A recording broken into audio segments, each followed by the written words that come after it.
Welcome in to Wednesday's edition of the Jordy Culotta Show, live here on National Signing Day. What is the first day of National Signing Day, and will be an eventful one here on this Wednesday inside of the Jordy Culotta Show. Thank you for starting your day with us.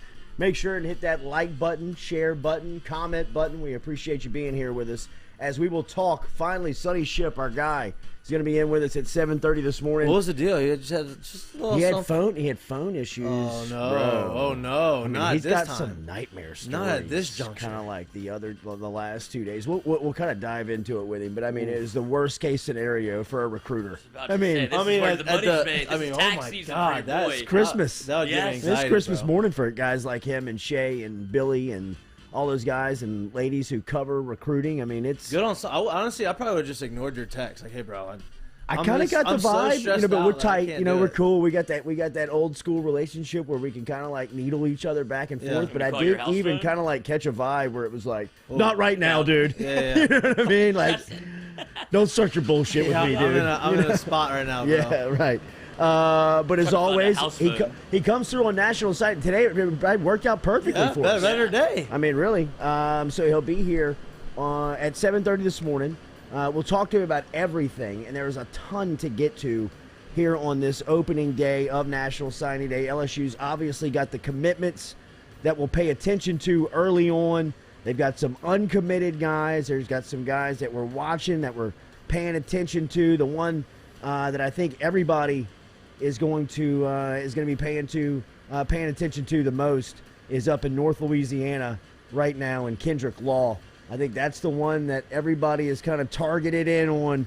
Alabama, LSU, Florida State. If you were watching throughout the night, it's kind of bounced back and forth between LSU and Alabama. We will talk about that all with Sonny Shipp coming up in here. If you have recruiting questions, jump inside of the bunker and ask the questions. We'll also talk to Nick Underhill this morning at 8:15, as we do every Wednesday, as Underhill will be here and talk about the New Orleans Saints and how they're going into this week, what's going on with Taysom Hill. Sunday night football coming off of a really nice win. Alvin Kamara back in the lineup. How good is he, man? He makes a huge difference. God. He's probably an MVP type leader, not candidate, like a leader if he's there for all games. I mean, he's just what he does for the Saints, how much better he makes them. He's probably the most valuable non-quarterback on any team. Right, it's the definition of, like, most valuable player actually being one. Like, the value that he brings to the Saints would actually probably win the award, but he's not going to. You could tell he was itching, man. He was running people over. Yeah. He was playing physical. More physical than I've seen him play in a long time. Free dress today, dress down day. day. Let's go. Still got to wear the uniform bottoms. Oh, that's soft. Still rocks the Kobe shoes, though. Let me see. Hey, All right, Jay, give me a couple of jumpers here before you get out of here. Yeah. Had 12 last night, 8 dimes. 8 dimes last night. Yeah, almost a double-double. Okay. Fresh, full of perfect. What? Did he drain the first one? You got to leave on that one, bro. Yeah. Have a great day at school. Watch the back of your hair. Flatten it down. All good, bro. Cool, man. Keep that smile, dog. Love you. Damn. Wet. I mean, on fire, dude. Nice shot, bro. All right, so it is National Chief. The playground's in trouble. He woke out of bed hot. Still hot, boys. Woke up dangerous. Oh, he did knock it down. Wow. Shoddy camera work, but that's okay. Got it on there. Nice work, Lizzie. Thank you. Golly, we're That's still the Harpers, open. huh? Bathroom's still open. We're not ready to go here. No, we're not ready to go. We're all over the place. We're all right. over Feels the like place. Friday.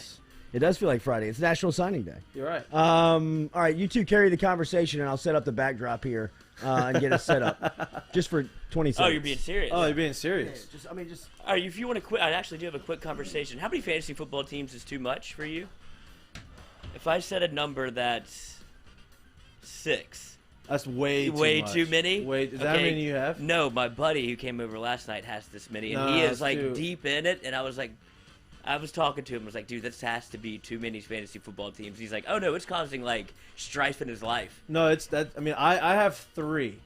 And that feels like a lot. But normally, even with the 3, like, you have one league that, like, you kind of get out of early on, like, and you just focus on the other 2.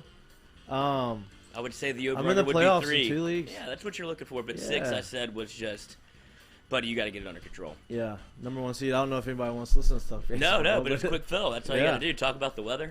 Remember, daily we're brought to you by Papa Earls Spice. We're also brought to you by True Blue Water. True Blue Water, online at trubluewater.com. Majestic Coffee, and every day our phone line is Metropolitan Health Group, is where you'll hear Sonny Shipp here in 20 minutes talking about National Signing Day. And we'll talk all about the Tigers as they've got 11 commitments. We'll talk about Quincy Wiggins, his announcement coming up at 9 a.m. this morning, so you'll know early. Hey, we'll still be here on Big Q. Absolutely, we'll have to go. We'll have to go an extra 10 to 15 minutes this morning just to see where Q lands. But it seems like everything's pointing towards the Tigers here. As LSU has really closed strong on Quincy Wiggins in a recruitment. That if we got Quincy Wiggins, would that calm the nerves of a lot of... It's a huge get. I mean, it's a huge get. Now, I will say this, that the word on Quincy throughout the middle of the season was that he is extremely raw as a football player. Like, he didn't pick up football till a couple of years ago. He was primarily a basketball player. I'm telling you, the guy that's done the most work on campus on Quincy Wiggins is Will Wade. You heard Quincy talk about that the first time he was here. That's what made him light up. It really did. I mean, in studio and on the phone the first time, Jeff Jones, the head basketball coach of Madison Prep, one of the most successful basketball programs in our state, talked about the relationship that he has with Will Wade. So the General and the Tigers 10-0 for the first time since 2000. We'll talk about LSU basketball coming up here as they steamrolled Northwestern last night. 10-0 for the Tigers. Boot up, baby. They are nasty. It's kind of too much to grab at right now. So a little bit back to Quincy. LSU really did close strong, but the word within the season as Quincy was playing his senior season was just how raw of a football player he is. And, programs like Alabama and Georgia who are recruiting at such a high level, not to say that they lost interest on him, just maybe slid him down the board and didn't make him as much as a priority of guys that they had on the board already that were already developed, a little bit more developed at the position. And I think that helped LSU going through a coaching change, keeping the relationships that the guys that are on campus helping out with Quincy, and even like Will Wade and the conversations there. But we'll see at 9 a.m. as Quincy will make it official on whether or not it'll be between LSU, Alabama, Texas, and Florida. Man, I think that's a huge get. Oh, it'd be huge. I guess you don't want to say that you're battling with Alabama in this early signing period, because you're not. You've seen the recruiting rankings and how far LSU has kind of slid down after the coaching change, which is expected. But if they were, don't you feel like you're playing a little bit of defense against them whenever they're coming in? It feels like they're going to get Shaz Preston. It feels like Aaron Anderson is locked up, who is a nightmare. You see what he guard. tweeted yesterday, though, right? I did. I see that. Say he's having a little internal strife. Yeah. LSU's making a late push. Yeah. Frank Wilson, baby. Frank Wilson. Last 3 weeks. That is Frank Wilson in New Orleans. Yeah. Frank Wilson. You kidding me? Car. That is a lion in a jungle. I mean, he is going to eat. It probably did make Nick Saban a little bit nervous. Absolutely. About Saban behind closed doors probably told his staff that was the worst case scenario for them to hire Frank Wilson, for not only us, for everybody. For everybody. Everybody who thinks they're getting relationships in Louisiana just got a bomb dropped on their head when Frank Wilson was hired by Brian Kelly, because nobody the X is back. Is going to get to the sixth ring of the Pentagon of relationships like Frank Will. He's going to be sitting at the desk when you think you finally made it through. What took you so long? You know what I mean? Nice to see We've been here for a decade. The feeling of Frank Wilson walking out while you're walking in has to be one of the worst feelings as a recruiter. Like, well, I'm not going to follow that pitch up any better than he just did it. Boy, that's a bad situation. In real life situation, that's a bad spot. Well, you got to think. I mean, you know who Jabbar Jaluk's mentor is? I imagine Frank Wilson. Frank Wilson. Yeah. Yes. You know what I mean? He's going up against Frank Wilson in a lot of these battles, and Frank's just teach walking him every in trick. and patting him on the head as he's walking out the room, knowing that, you know what I mean? That's the career he made. Thanks for the fluff. Now let me go close. All right, bud. Thanks. Yeah, right. He buds them. Bringing in the talent. Exactly. Remember, daily, we're brought to you by Go Chevrolet, our crew over there in Laplace, Louisiana, also located right here in Baton Rouge with their used car lot, Go Express Auto Sales.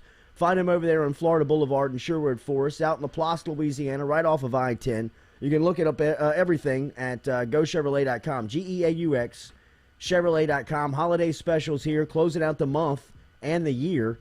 Get over to Go Chevrolet, Go Express Auto Sales, as you can find them online at GEAUXChevrolet.com.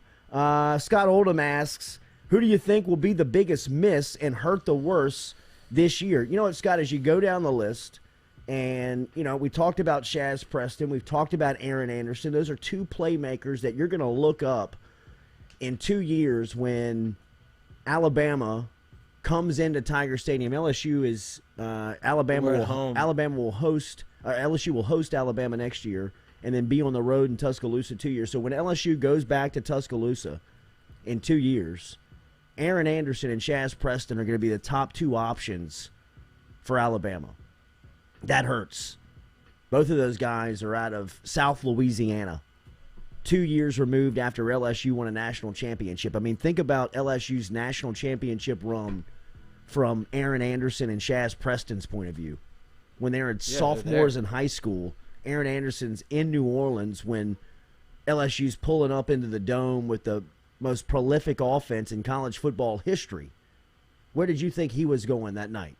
You know what I mean? And now to see 4 years later, he might be the top option for Alabama versus LSU. That stings. That hurts, right? But as far as priority goes, I think that they can weather the storm of wide receiver. LSU can. Like, I mean, that hurts. Don't get me wrong. If you gave me the pick of the class right now of the uncommitted, and I know where LSU stands with Quincy Wiggins, and there's some other guys, I would take Shaz Preston. If you said, who could you get that's uncommitted right now and sign him this morning, no questions asked, I would take Shaz. Because I just love his – to me, he really is kind of Jamar 1.5, 2.0. You know what I mean? I hate to compare anybody to Jamar at that position because he's just so prolific. But, I mean, he really does kind of have all of those intangibles that Jamar has, kind of that FU attitude, kind of that dog to him on the field. Easy swagger. And when the game is the biggest, he's usually at his best, which I love. And I would love to see him playing in his home state. It's tough to think of a St. James athlete not going to LSU. So Shaz stings, in my opinion. But I also believe that the guys that you have to prioritize and you have to get and you cannot lose is guys like Will Campbell, Emory Jones, Bo Bordelon, Walker Howard, LaTerrence Welsh, guys that are committed in the state at positions of need that you really have. I mean, Will Campbell's going to be starting versus Florida State next season in the season opener. Yeah. Emory Jones potentially could be starting in the season opener next season versus Florida State. You have to get those guys. And while you look up a couple of years from now and Shaz Preston and Aaron Anderson are you know, big playmakers for Alabama, that definitely that stings. That's tough to get over when, you know, New Orleans kids, South Louisiana guys are making plays for SEC Western Division rivals of yours. So, I mean, if you're asking me off the top rope, who's the biggest miss, I do think that Shaz is a guy that you really would love to have. Little news break for our own Noah Tingle 2.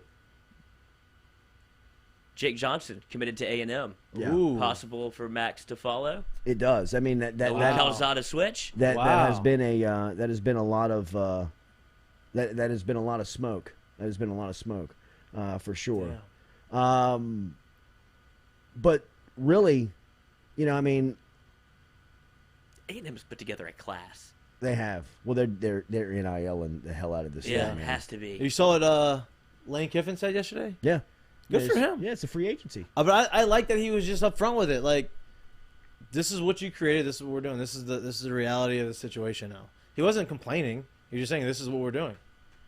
I mean, and it obviously is. And this is what we talked about a couple of months ago with teams with the biggest boosters, teams with the biggest paychecks are going to be relevant on signing day.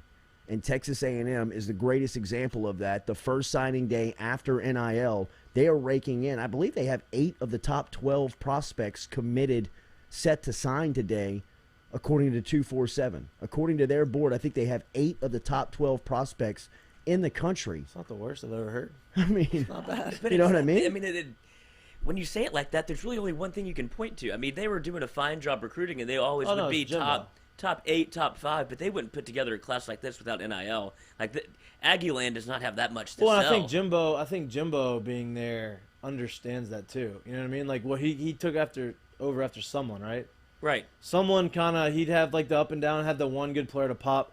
I think Jimbo going in there, I think he brings a different level of recruiting there too, to where there's like a solidity there because of the contract. You know he's going to be there, especially if he was going to go anywhere, it would have been LSU, and now you don't have to worry about that. But I just don't think that they can pull in a class like this. They never have, and I don't think it's just Jimbo there. It's the NIL. It has to be with the money that they're throwing around. And then look at both Texas schools. Texas will probably be in the same spot as A&M next year. This is one of the things that can accelerate recruiting at a rapid rate. You don't have to build or really have elite recruiters on staff. You can just throw some money at them, and if you have a solid head coach, it feels like this is the way to do it. If you got the when they're already in Texas, right they're in a huge pool of players they have a ton of athletes that come out of that area. So they instead of losing those guys to the SEC, they'll be in the SEC, and they're able to give out all this money. It hurts.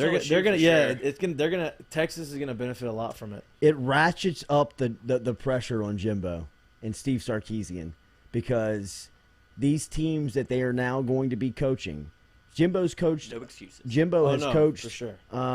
These types of teams when he was at Florida State, when he had the Jalen Ramseys and all these guys and all these guys on who was the Kelvin Benjamin.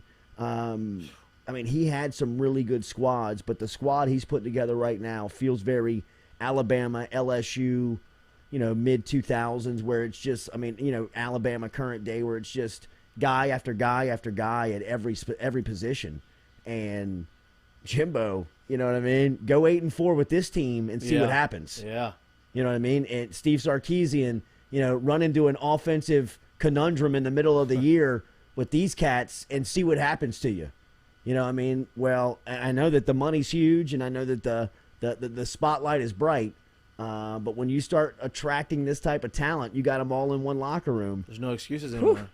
That's a lot to manage, man. That is a lot to manage. A lot of personalities and a lot of games you better win. Because you have to think that they're not necessarily, coaches aren't necessarily putting together their recruiting classes at this point that the same way that you would build one like without NIL, right? You're kind of offering the best available. You're doing it through free agency, so you're trying to build a super team with guys that don't really have the chemistry you would imagine available because you're just trying to get the best player at each position without really building the class or looking for needs, really. It's almost like the NFL, where you can either go through the draft and build that way or just throw a ton of money out there and try to sign people through free agency. I think that's more a little bit like what you're talking about is more of the transfer portal. You know what I Right. mean? Like go and like Same thing, get all the veterans and get all the guys with experience and like coming into a team that they're not used to.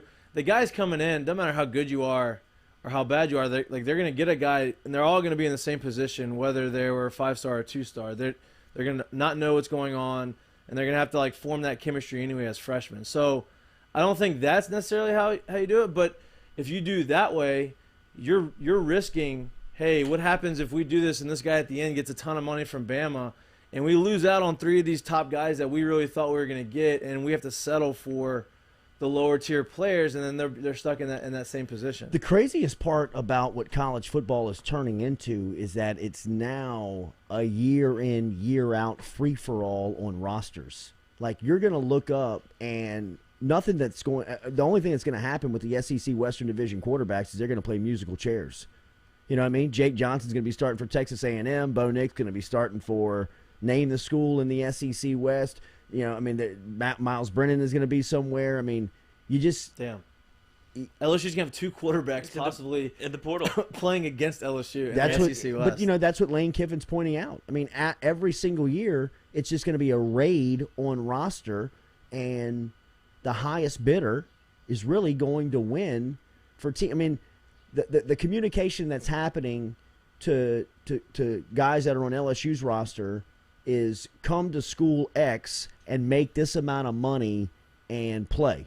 I mean, those are the pitches that are being made to guys that were kind of open season where LSU felt in the middle of that coaching change. I mean, there was a lot of money that was being thrown on the table and offered in that recruiting, in those in those pitches. I mean, that's just kind of the way of what college football is turning into. And, I mean, you can really start to take away the college feel and student-athlete title to the player when you start watching football from this point of view. And this is the way that rosters are being formed. I mean, it's minor league NFL. Absolutely. This is the minor league to the NFL. And there's two ways you can go about thinking it, right? Because if you're LSU, you don't feel like you can win the transfer portal bidding war because it's kind of the same thing as that's NIL, right? Like that's how you spin it. It's to get these guys from one team to another and pilfer rosters. It's to kind of pay big money to get the big names from the transfer portal. If you're LSU, I think they went the other direction, and I think this is why they kind of hired Brian Kelly. This gives you stability for the 10 years for they can point and say, I want to go to LSU because I can get good coaching from Brian Kelly, and it will be a winner, and it's going to be stability and alignment. Walker Howard is officially a Tiger. He has sent his letter of intent in 11 minutes ago. Bo Bordelon, the legacy offensive lineman out of Newman High School down in New Orleans, has signed his letter of intent. He is in, and Nathan Dilbert, the place kicker, who is the number 2 rated place kicker in the country out of Michigan, has sent his letter of intent into LSU.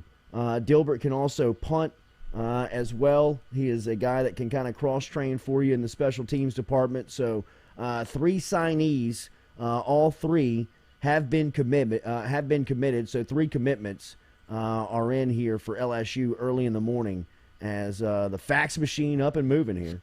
We talked about this earlier. We talked about this before the show. Do they still use that? I really do think they do. I don't know if they use the fax machine I really anymore. do think they do. It seems like you wouldn't have to. Don't you not even have to sign a letter of intent? intent? You can sign like. Chris Jackson never signed his letter of intent. Yeah, I don't think you're supposed to. Chris Jackson. The basketball player, bro. That is blasphemy here. Yeah. Well, there's 2. I'm sorry, there's 2 Chris Jacksons. Jacksons. You were talking about the special teamer. We were talking about kickers. That is an easy confusion. That is fair point. You really looked out there. Go to the judges. Yeah. Okay. Yeah, Right. he doesn't even go by Chris Jackson anymore. That's right. Okay. So hey, he would have signed it, and he would have signed it, Chris Jackson. Chris Jackson's my but by the way, speaking of the other Chris Jackson, the football Chris Jackson, he was a really good athlete. Beast. Great. I mean, he's beast. Rummel? Still, I don't know, maybe. I thought it was so. I thought it. Not Jesuit. That's what I was gonna say. I don't think it's Jesuit. I think he's Rummel. It may be Rummel. He's Rummel. Interesting picture to super paint. athlete, scratch golfer. I think scratch Oh, golfer. wow, Like one of those guys. Everything he does is good. Golly, easy to hate. Yeah, but great guy. So Yeah, it's hard to hate him. Oh, yeah. You want to hate him, Easy to hate, but love to like. You want to hate him, but you easy to hate, but love to like. First pick. Yeah. You know what I mean? Like on a pickup game. For sure. Just tell me, give me Chris. For sure. Give me Chris. Oh, yeah, watch out. A kicker that also, if you remember, Les little Miles baseball. called the fake punt out of his own end zone in his first game at Arizona State post-Katrina. They moved it. LSU was the home team that night. And I believe they went 3 and out on their opening drive, and Miles calls a fake punt from his own end zone where Chris Jackson hits Ronnie Prude Wow. for a first down. Wow. How about this? This is John Ronnie Curtis. Prude up and down career. Hey, so story Chris Jackson, of, John Curtis? Oh yeah, that's right. That's right. Curtis? That's where he went. Wow, makes one sense. team, one pod. Hey, there was a story I heard about him. He was playing Good pull, thank you. spring ball, and LSU was in a kind of a skid, and they were playing South Carolina, I believe, or whoever. I forget who it was, but it was the number 1 team in the SEC at the time, with like their first round pick on the mound, and Chris Jackson came over, and he hadn't played baseball in 3 weeks because he's been at football practice, and guys in the lineup are like, Yeah. hey, bro, like, hey, Chris, how you feeling? I don't, whatever. Yeah. 4 hits. Come on. Base hit. Four, I think 2 doubles. Homer, like, won the game. Fresh out the gate. Fresh out the gate. That's no kind of stretch. how he is. Yeah. I mean, I've just been kicking over there. I can come kick a couple Sonny hacks for you Shipp boys. coming up here in a couple of minutes. Remember, daily, we're brought to you by A-Bears Meats. A-Bears is located in Robert's grocery store over there on Highland Road, right next to Superior Bar and Grill in the Kenilworth Shopping Center. Stop in at Robert's today and pick up your specialty meats, anything that you're looking for. Turduckins, if you want to set your holiday menu, A-Bears can take care of that for you. Also, gift cards are available right now. For every $100 you spend, A-Bears will give you $30. Spend $1,000, that's $300 in gift cards. A-Bears located on Highway 73 out in Ascension, and then over in Baton Rouge at Robert's Grocery Store in Highland Road inside the Kenilworth Shopping Center. Sonny Shipp talking recruiting is the opening day of National Signing Day. Christmas morning for that crew over there. We'll talk to Sonny next year on the Jordy Culotta Show.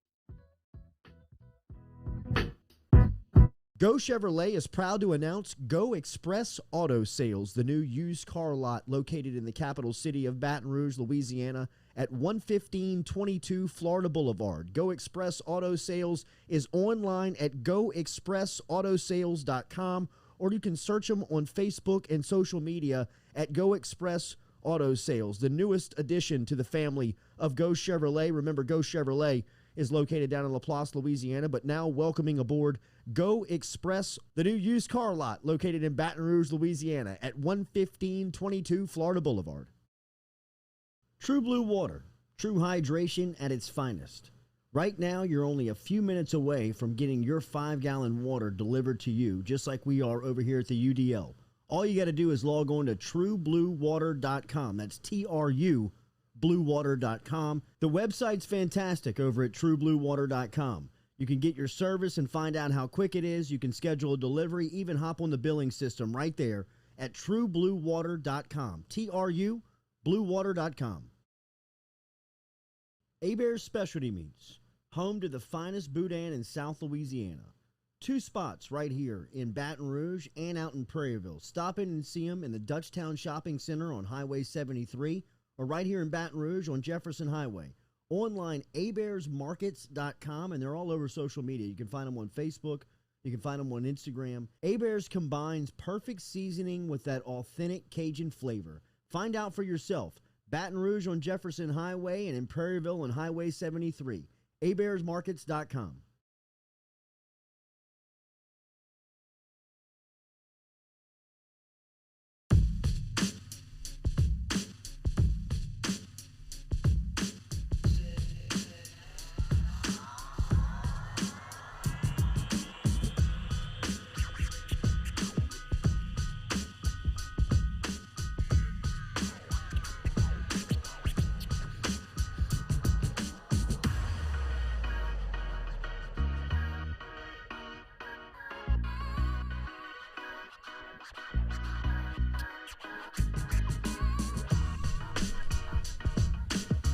All right, we'll be with you here, extended time here this morning, being with National Signing Day, and Shay, Sonny, Billy, and the crew all over the place here on this Wednesday morning. At some point, they'll be stopping in. Shay and Sonny will be stopping by, talking about what's going on here on National Signing Day. A couple of more officials coming through here for LSU, as it is a busy morning up to this point. On National Signing Day for LSU, as they've already got a couple in the boat. We told you Bo Bordelon, Walker Howard, Nathan Dilbert all have officially signed. They did. The Dilbert. You love that that's name, just huh? that's you. It's a hard one to You get gonna past. get a Dilbert jersey? I think so. I think so. It's going to be tough going with the guy if he doesn't pan out. That's an easy name to make fun of. So Fitzgerald West. Oh, the latest. Looks like he's going to be an offensive lineman. He's a defensive lineman over at Lafayette Christian. And was a guy that really blew up on the camp circuit a couple of months back, and earned his offer to LSU. Had a really nice senior season over there at LCA, and has officially signed his letter of intent. Usually, if you're a LSU defensive tackle that moves to an offense, you're probably like a guard, maybe a center. Yeah, he looks like a center. Yeah. I think they're going to make him a center over at LSU, as he is somebody that LSU needs and has been looking for. Somebody to take that center position for a while, and that's such an instrumental part. It'll be good to see Walker come in with potentially, hopefully, like a kind of center. For 3 years together. Yeah, a center quarterback relationship. Was Cushenberry, right? That was our last good one. Cushenberry was kind of really the last, and he was a guy that they converted. Yeah, I mean, he was a high school tackle. That they moved inside. My mind goes to Ben Wilkerson. That's the first Ben one. Wilkerson. I mean, that's the first one. He won the Remington. Yeah, Right. that was one of the better centers in the country. Yeah, that's the first. That's just who else? Who was the in between before Lloyd Cushenberry? Wow, we're giving Pocic? some love to the O line. I don't know. Pocic didn't play center, did he? No. Who? Ethan Pocic? Posick played center. They moved him there his senior season. Oh, I guess he's pretty good. Yeah. Yeah, but I mean, like, he was probably out of position Probably. at center. I mean, golly, I'm going back and thinking about Wilkerson. Wilkerson was he was a 4-year starter. That team was so good. That's how you know Nick Saban had his guys, because all those guys started. Yeah. Like, as freshmen, he's like, oh, they're better than anybody we have on the team right now, so go throw them out there. We're obviously talking recruiting today. We talked a little bit about the Bayou Bash. What's the biggest, like, flip you've seen? Not surprised, but maybe holdout you thought was going to be committed to LSU? I don't know if this is the same question, but somebody that papers are in, papers aren't in, like where you're playing the waiting game almost, but you were for sure LSU, but then there's a snag. Somebody at the last minute that flipped an LSU commit. Right. I mean, because there's always that time around where you're like, well, he sent the paperwork in, but we're not sure. We don't have it on our end, and it becomes like a bit of a cluster. I want to say, was it Patrick Surtain? Was he committed to LSU up until signing day and then flipped on signing day? Yeah, he flipped the day before signing day. Before signing day. Wonder how that happened. Yeah, Will Clapp. How can we forget our boy Will Clapp is a great center. I'm trying to think. Ruben Randall was a big signing day like explosion. I remember at the Bash, they got everybody going because everybody thought that he was going to go to either Alabama. He was going to go somewhere else. He was out of North Louisiana, and LSU was losing players from that part of the state. And Ruben was like, he's a game breaker, man. I remember it was a Paraloo thing. When we got Paraloo from Texas on signing day. That was like that's the one that sticks out in my head. Like, damn. Because, like, everybody thought we were losing him. They didn't know, but then he committed to Texas, and they thought we were losing him. And then signing day, Texas thought they were going to get him, and he came to us. Tashiro Davis is a good one brought up by Jimmy Magoo. I remember Tashiro Davis was the number 2 player in the state. A big defensive end out of, I believe, Shreveport. How long ago was that? It was Miles. It was Les Miles. Damn, I don't remember that. Years. It might have been like around Jarvis and Jeremy Hill and Kenny Hilliard and them, probably around that time period. Maybe in like a little earlier. This is when I was like in the height of the recruiting. Where did he go? Dude. Where did he go? Texas. Texas. Oh wow. Never made a play. Really? Never made a play. I don't know. Looks like a brick shithouse though. I mean, he looks like a power forward. Yeah. Caleb on Chasson was a big one. I would imagine. Go 2014 brings that one up. I mean, that was a big I mean, he either goes to Texas or LSU. You think about that Texas game that LSU won in 2019. I mean, he made some pretty good plays. I mean, if he doesn't get hurt in 2018 against Miami, he would have. He probably. No, I'm thinking Arden Key. No, Chason got hurt. He would have broken the record. Yeah, I think so. He got hurt in the Miami game. Yeah, the first game of the year. He makes a sack on a sack too. He was playing, man. He looks so lean, dude. Hadn't really done much in the NFL, huh? Last couple of years.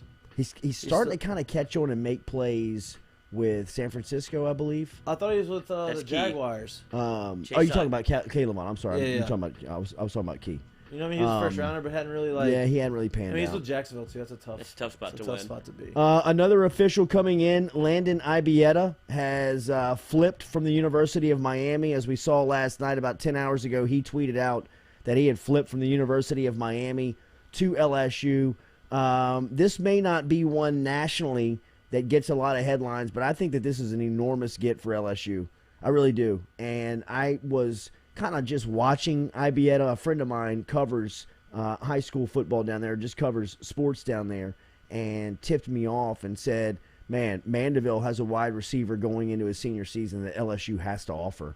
And he sent me a little bit of a link to his he sent me a film. He sent me his huddle link.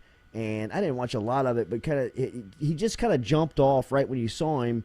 And I just kind of put him in the back of my head going into the season and would kind of look at his stats. And every game, he was the best player on the field, it seemed like. Just the stats were telling you that. And then you would watch some of the highlights, man. I mean, and this cat is running away from people. I mean, he runs, come to find out, he runs a 10-400, which is flying. That is cruising. Like, that is Is that Leonard Scott type speed? That's moving, dude. And I mean, but I'm trying to put it in perspective because I've watched some of the same tape that you have, and I would say it lines up. He is pulling away from other people in the field, and it's not just who he's playing against. Like, he's doing it for the bootleggers. You checked the tape? So I did. I watched the tape last night. So he is. I mean, that's cruising, but I could see it. Like, he's faster than he looks because Frankie's white. Fine. That was asking. I mean, is that state champion? Did he win the state championship? He's got to. I mean, He's got to. that's final. That's top 3, I would assume. It was. I mean, it was. And people that were up at LSU were telling me that there was like a debate on one side of the recruiting room was saying that we have to offer him, and then there was another side staying and like steadying fast like that. We were like, we're not offering him. And like the one side that I was talking to, it seemed like the majority of the people like wanted him, and they couldn't get it. They just didn't understand it. They were beating their heads against the wall and slamming their hands on the desk for Ibieta all of his senior season, because not only did they turn the film on, they were like, bro, this guy can fly. And he, he kind of like catches everything. He wants to be here. Right. He wants to be at LSU. And I think more than anything, there is a commodity on that right now. Yeah. Like there is a part of that you have to recruit right. towards. You want the pride. Yeah. The pride's going to overtake a lot of Jack the Besh never thought deficiencies. about leaving LSU. No. Is this guy an outside guy or is he a slot guy? I think is he that tall? would probably. I mean, bro, at that speed. How tall is he? I don't think that he's that big. Like, is he No, like? he's not big. No, Is he's he not big. 6 feet, 6'1", 6'1"? 185. I don't know if he's 6'1". But that might Yeah, be. so That I might, don't know if he's slot guy. 6'1". Slot guy. I don't know if he's 6'1". that's the old put you in shoes, put you in cleats 6'1". Yeah. I would say probably 6 feet 180. Like, he's not built for college football yet, but the skill set is Hey, there. dude, Hunter Renfrow ain't built for the Exactly. NFL. And look at him. He's a leading Exactly. receiver. I mean, it's unbelievable. Yeah. Golly, he looks like the babysitter, bro. I mean, dude, 12 catches last week with a touchdown. Kid. Pro Gun 2012, bros. Jamal Adams was a huge last-minute guy. He was in the was. place of Landon Collins. That was a huge one. Dylan B., who was the mom who flipped out over her son going to Bama? That was Landon Collins. Wes Shen says he's good friends with the head coach at Mandeville, Hutch Gonzalez. He swears by him. He needs to hit the weight room. Goat9 says Jordy didn't know who he was until last week. Quit lying to these folks. That's not true. I didn't. Keith Walker. Miles was right. Gunner didn't have the chest. I forgot about Gunner Keel. Gunner Keel. Oh, Let me yeah. pull up the old picture of Gunner Keel. Yeah, but he's what we looked at it the other day, didn't we? No, I didn't. I never showed it to the people. Oh yeah, he transferred everywhere. Yeah, he did. That guy Was that Brian Kelly, Notre Dame? Probably was. Was that 10 years ago? 12 years? He's been there for 12 years, right? He's old. He's younger than me, so yeah. Wow.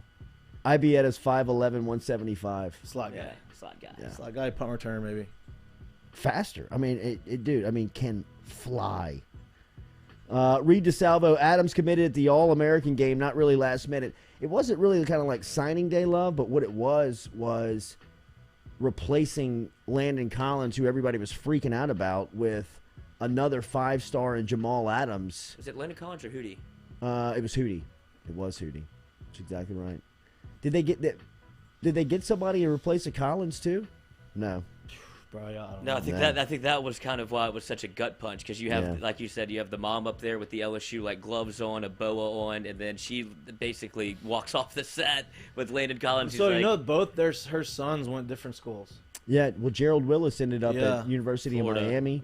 Florida, and then ended up at Miami. He transferred to Miami, Yeah. and he was in that. the five. He was like in the 5 for 5. but he was class. in that season opener.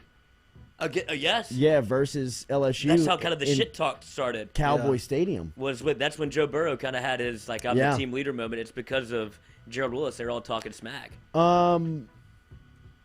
Kendrick Law seems to be the one. I'm trading some text messages right now a little bit with some of the recruiting guys and then somebody up at LSU, and I'm asking them the question that we asked this morning. If you could get the top uncommitted guy right now on the board, who would it be? And 2 people have sent back and said Kendrick Law is the guy. Law is the one that everybody wants. He's a 3.9 student, first and foremost. Very, very quiet guy. I don't think he's on social media. Kind of a hunter, fisher. Kind of like that. Fisherman, kind of like Locked Is that Gunnar That's Keel? Gunnar That's Gunnar Keel, man. That looks like a movie character. He looks like he's 40. It looks I like mean- football has done him wrong in so many ways. What was the kicker's name Now on look, the that's a replacements? bad. Like that's a. What was the kicker's Oh, name no. on the replacements? The English guy who was Oh, smoking God, cigarettes on What the a- sideline? Uh-huh. That's like the one movie that if it's on TV, I'm watching. Yeah, it's a good one. I'm never skipping over. It is I'm a just- good it's one. such a. It's entertaining. It's not the best, but it's Yeah, great. but it's good entertaining. enough to keep me in. Yeah. Nigel. Nigel. Nigel. Didn't have to look at him. Nigel. No. We He took looks it like over to Nigel. Yeah, he does. He looks like Nigel. Anyway, Kendrick Law. Sorry. Yeah. Quiet guy, Hunter Fisher. His boys back at the casino get to him and he throws the game. But Yeah. he's in the jail. Nigel. And he sees him and we got to get out of here, dude. Kendrick Law seems to be the one that everybody's kind of clamoring over right now. This is going to be an LSU, Alabama, and Florida State battle. Florida State. They just re-signed their coach to an extension. Did they? Mm-hmm. Norvell got an extension. Damn. Yeah, I saw that. Deion's going somewhere else. I saw that. But it seems like the Kendrick Law smoke is going to be kind of coming down to the wire here between LSU and Alabama. Alabama's guys having crystal ball to Alabama. LSU's guys having crystal ball to LSU. Good old pissing match. So it was going to see. We will see who wins out here on National Signing Day. While we've got a minute here, and let's reset. Daily, we're brought to you by Falaya Real Estate. Our friends over at Falaya Real Estate are helping the way that you are buying and selling house and changing the way that you are selling your house today. This is selling your house by yourself where you can save thousands. If you want exposure on sites like MLS, Zillow, Realtor.com, and all the major sites with virtual tours, push-button offers, document automation with e-sign. Get in touch with our friends over at Falaya Real Estate. Barrett Blondo, 939-6153, 225-939-6153, or visit them online at Falaya.com. Falaya Real Estate, changing the way that you're selling your real estate down here in Louisiana and all over. With whether you're in the listening area outside the state, get in touch with Barrett at Falaya.com as you can find him there. Obviously, it's a crazy morning for our crew. People are all over the place covering this National Signing Day. As we said, Quincy going to announce at 9 a.m., so we'll stay on a little bit longer than 9 o'clock this morning as we'll be trying to bring you all of the up-to-minute news in recruiting. And right now, LSU's got a couple of officials that have already come through, as we've told you. The latest is Landon Ibieta, the wide receiver out of Mandeville, who is right down here from South Louisiana. Fitzgerald West is in the boat now as he sent his paperwork over from Lafayette Christian. Nathan Dilbert, the place kicker, has officially signed. Bo Bordelon, the offensive lineman out of Newman, and Walker Howard, the five-star quarterback, was the first to send his paperwork in this morning as shop opened up at 7 a.m. and Walker Howard sent his over at 7:13 this morning. Do they send them in like Fax machine has to be still up and moving. Do they just send them in overnight, like when it's midnight? Yes. Like, hey, send it in. They just announce throughout the day. In fact, Like the signing. I think it's fake. I think that's what you think is fake. all of that stuff is fake. All of that stuff is kind of put on. Really, like the great recruiters, they don't get the commitment. They get the letter of intent signed on the spot. Right. Like, they're not leaving without the signature. And you can go through all the hoopla and you can fake the signature and do all that stuff all you want. But I'm going to have on file that you signed this thing, and I'm taking it back to my head coach, and I'm showing him that we've got Shaz Preston coming to Alabama. They can play all they want on social media, but when it comes down to it, we've got the signature. And that's how the game is played by the elite. Yeah. You know what I mean? Like with Tristan Lee. What happened with Tristan Lee last season? I mean, he took everybody for a ride the whole time. His letter of intent was signed back at Clemson. Just sitting on the desk. How was he Right. this year? I don't even think he played. I didn't see him a lot. And those are the guys that I guess if you're Clemson or if your team, in that arena of those 5-star guys where they start playing those games. If you don't mess, I mean. That's Yeah, all I I'm know. saying. I know. That's what I'm saying. It's credence to your point because, like, if you get the letter of intent, then you see the games that they play on social, you're just like, okay, you get a feel for kind of what kind of personality it is, as opposed to, I'm committed and then it's just quiet. Like, I understand the attention, but I'd imagine as a coach, you get a very good feel for their personality after of a player that you're going to have to coach at one point. I don't know, to me, the attention gets annoying, bro. Like, when you're a big recruit, if you know where you're going to go, like, Why? Just say I don't want people just calling me and nagging me and trying to like, hey, dude, I'm going. I'm not going anywhere else. That's where I'm going. And just I don't know. I don't get that fascination, but that's me. Tom Granning with NIL. Do you think that there is still money under the table, like bag money going on? I definitely do. Yes, absolutely. Yeah, 100%. And I think it's probably more translated now, or kind of like transferred the focus from not as much on the high-end recruits as much as it is poaching other people's roster. Really. Like, I mean, it's almost become a bidding war now between boosters of who can keep the top players at dysfunctional schools. I mean, LSU is open season and has been open season on their roster. And all of that stuff has been happening. Offers, bold type offers that are in text message form.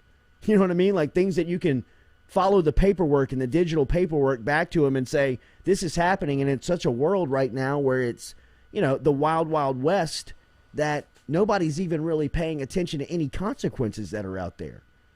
Because now you can pull them in by a over the table type pitch where I'm going to introduce you to a booster who's got a Fortune 500 company who wants you to be a spokesperson for them, and they're going to pay you $35,000, $40,000 next year on their books to wear a hat for them at the local campus walk-ons after the game. But under the table, he's going to scratch you $100,000 here today to make sure we can secure your commitment. Are you in or you out? I mean, that's the stuff that's happening. Amen. And schools like Texas, and look at what's happening at College Station. Jimbo's a good coach. He ain't that good of a coach. You know what I mean? He's had a lot of success on the recruiting trail. He can't recruit like this. I mean, College Station is a cool place to kids that are growing up in College Station. I've never been to College Station. Save yourself. Save your time. I mean, they got some. Save your soul. They got some, I mean, but I mean, it's cultish, bro. That's what I'm saying. Once you go in, I don't think you get out. Yeah, I mean, it's wacky. Thank you, Carpool Special Queen. Delivery. Yes. Somebody still delivers on Christmas. Hey, I have a question. I ordered a computer yesterday. Oh, you went order? Well, I went to Best Buy. Of course, they didn't have it. They didn't have Christmas. any in stock. So I said, hey, can I order it? Or they said, you can order it. It'll be here tomorrow, which today. I get a message just tonight, in the middle of the night. I woke up in the morning and said, your package has gotten delayed. It's supposed to be here tomorrow. Then it says, if it doesn't arrive by December 28th, you will be fully refunded. I'm like, so it's either going to come tomorrow or No laptop not at going all. to come. Bro. And I'm like, damn, that sucks. I do have sympathy for those people though. This has That sounds to be like the a worst. Carpool Queen problem. Yeah, that sounds like the worst time of the year though. Like if you're a delivery driver, this is something that they probably hate Christmas. Well, I don't even think Yes. it's, I feel like the company is going to suck because there's a lot of things out there that they can't get. Like it's COVID has messed a lot of like the shipping and the like that is a mess. So I get it.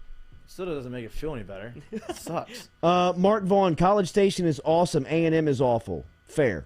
I'm probably not the one to be critiquing College Station. I've only been one time, and it was in and out for a football game. It was hot as hell. But I did think the weirdest thing about it was the people at the university. So that is a fair take. Right. I feel like if you've seen the people and met the people, they're all the same. They're all a copy of another person, just in different skin. Yeah. I still will never be able to wrap my mind around the Yale team.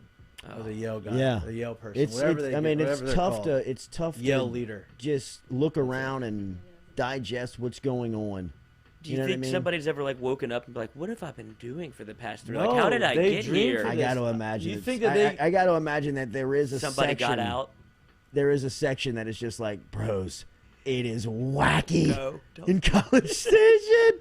They get And then loose. the sway thing, Carpool like Queen, that would come make me sit. dizzy. You Making see me him on the nervous. side of the road, their thumb up, like, oh, I've been wondering where Mark was. It's been 2 years. He's just walking down the interstate. Good morning. How are you? Good morning. Okay. How we feeling? Tracking our furniture right now. all right. Stop number 9 on the truck. Where's so- it at? Where's it at? I don't know. We're just stop number 9 is all I know. Anybody at the Noodle over right now, sitting and now? waiting? Not that I know of. Yeah, but it's not supposed to get there, just in right? case they get an early We one. got boys on the trail. Yeah. We got video coming in. We can't be. Do we? Nobody's responding to my text, so. Not the noodle trail, on the recruiting trail. Oh, geez, that's right. They are. Golly, Crap, we y'all. are. And I got to go to Ellick today. I got to make a run. Holy car cow. run. Holy cow. Oh, no. This is a bad day for bad. us. Day just took a turn. Need a fax machine. It's not working. Big lunch meeting too. Oh. Big lunch. Well, Jeez. Yeah. Not lunch? the Is it day. lunch? Lunch. So 2 meetings today. We can talk about this off air. You're right. We can do all this another time. Katie, your take on For sure. recruiting. Let's not freak out.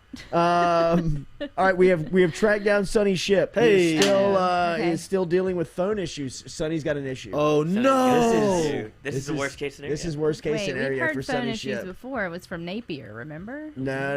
Yeah, but this is- different. These are different. This These is are he different. can't have phone issues on this is, signing day. No. No way. Yeah, this is bad. All right, Sonny Shipp next year on the Jordy Culotta Show. We're brought to you by GoFlow IV. Remember, GEAUX, flowiv.com. If you are looking to revitalize yourself here around the holidays, you're feeling down, you need some energy, you got the family coming in. Baton Rouge's premier medical spa specializing in IV hydration treatments with vitamin infusion. It is Christmas party season, which means you'll probably be bouncing around, Ubering from party to party from tonight through the weekend. If you need some energy, a shot, a boost to get you back on the hangover cure, if you got if you're worried about dressing up, the skin, hair, beauty care, all of that can be taken care of over at GoFlow. GEAUX, flowiv.com on Jefferson Highway. Sonny Shipp next year on the Jordy Culotta Show.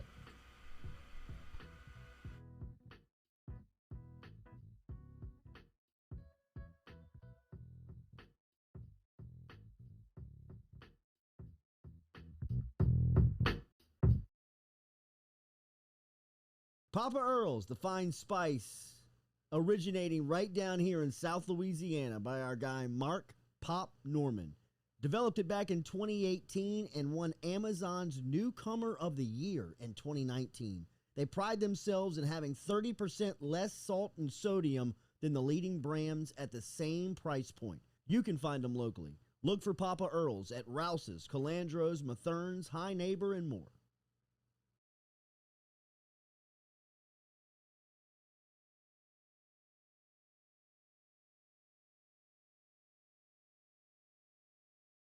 True Blue Water, true hydration at its finest.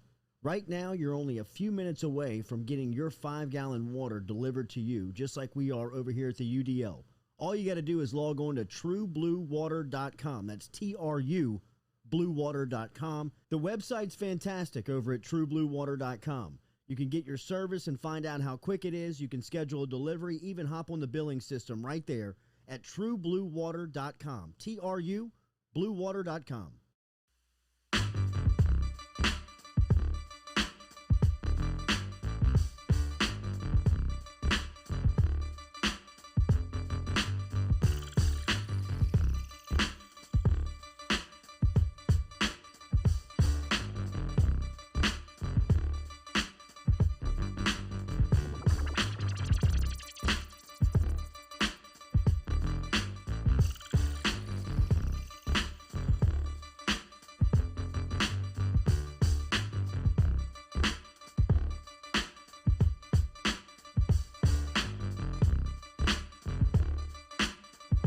Welcome back here to the Jordy Culotta Show, driven and powered by Go Chevrolet here on this National Signing Day edition. Sonny Shipp from Go 247. Maybe not a worse scenario in the world that Shipp could face here on National Signing Day than phone trouble. My man feels like he has navigated through it and is set up for what should be a busy day of signees. Sonny, Merry Christmas, Happy New Year.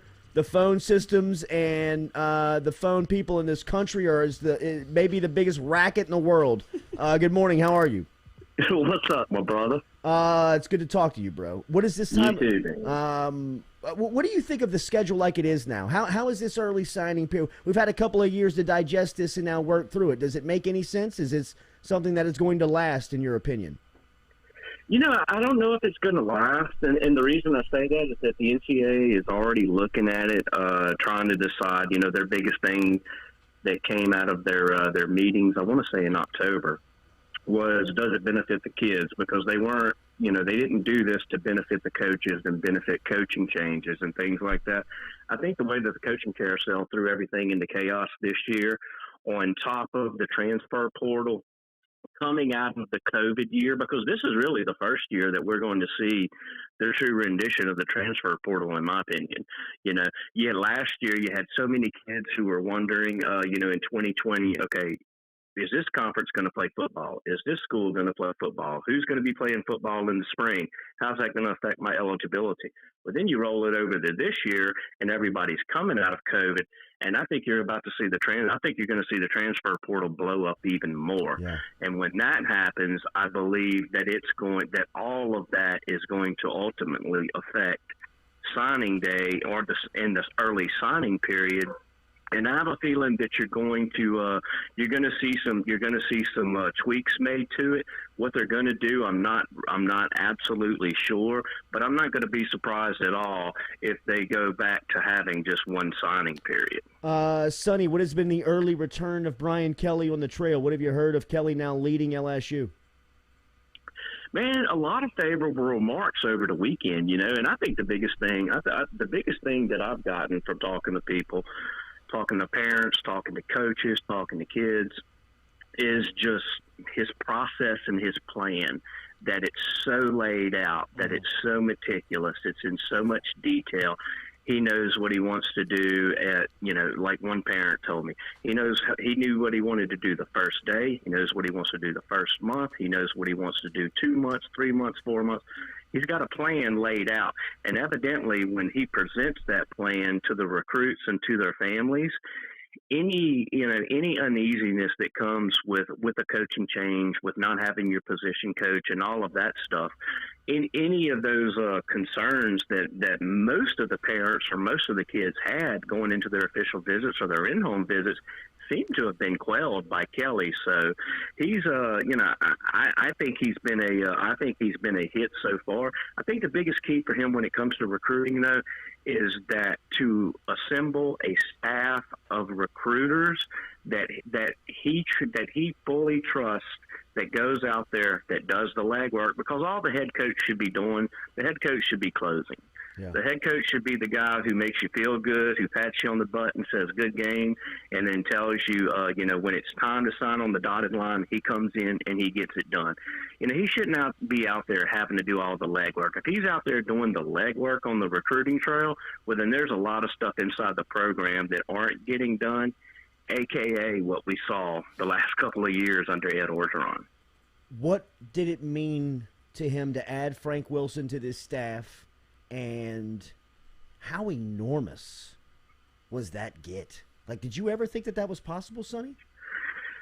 I didn't think it possible. I didn't think it was possible, but I also, also didn't realize he was making as little as he was making at McNeese. Mm-hmm. I just figured that, that for Frank Wilson to take a head coaching job in Louisiana, he's probably making close to $400,000 or $500,000. And when I saw that salary, I was like, oh my goodness, there's no way he's gonna continue to,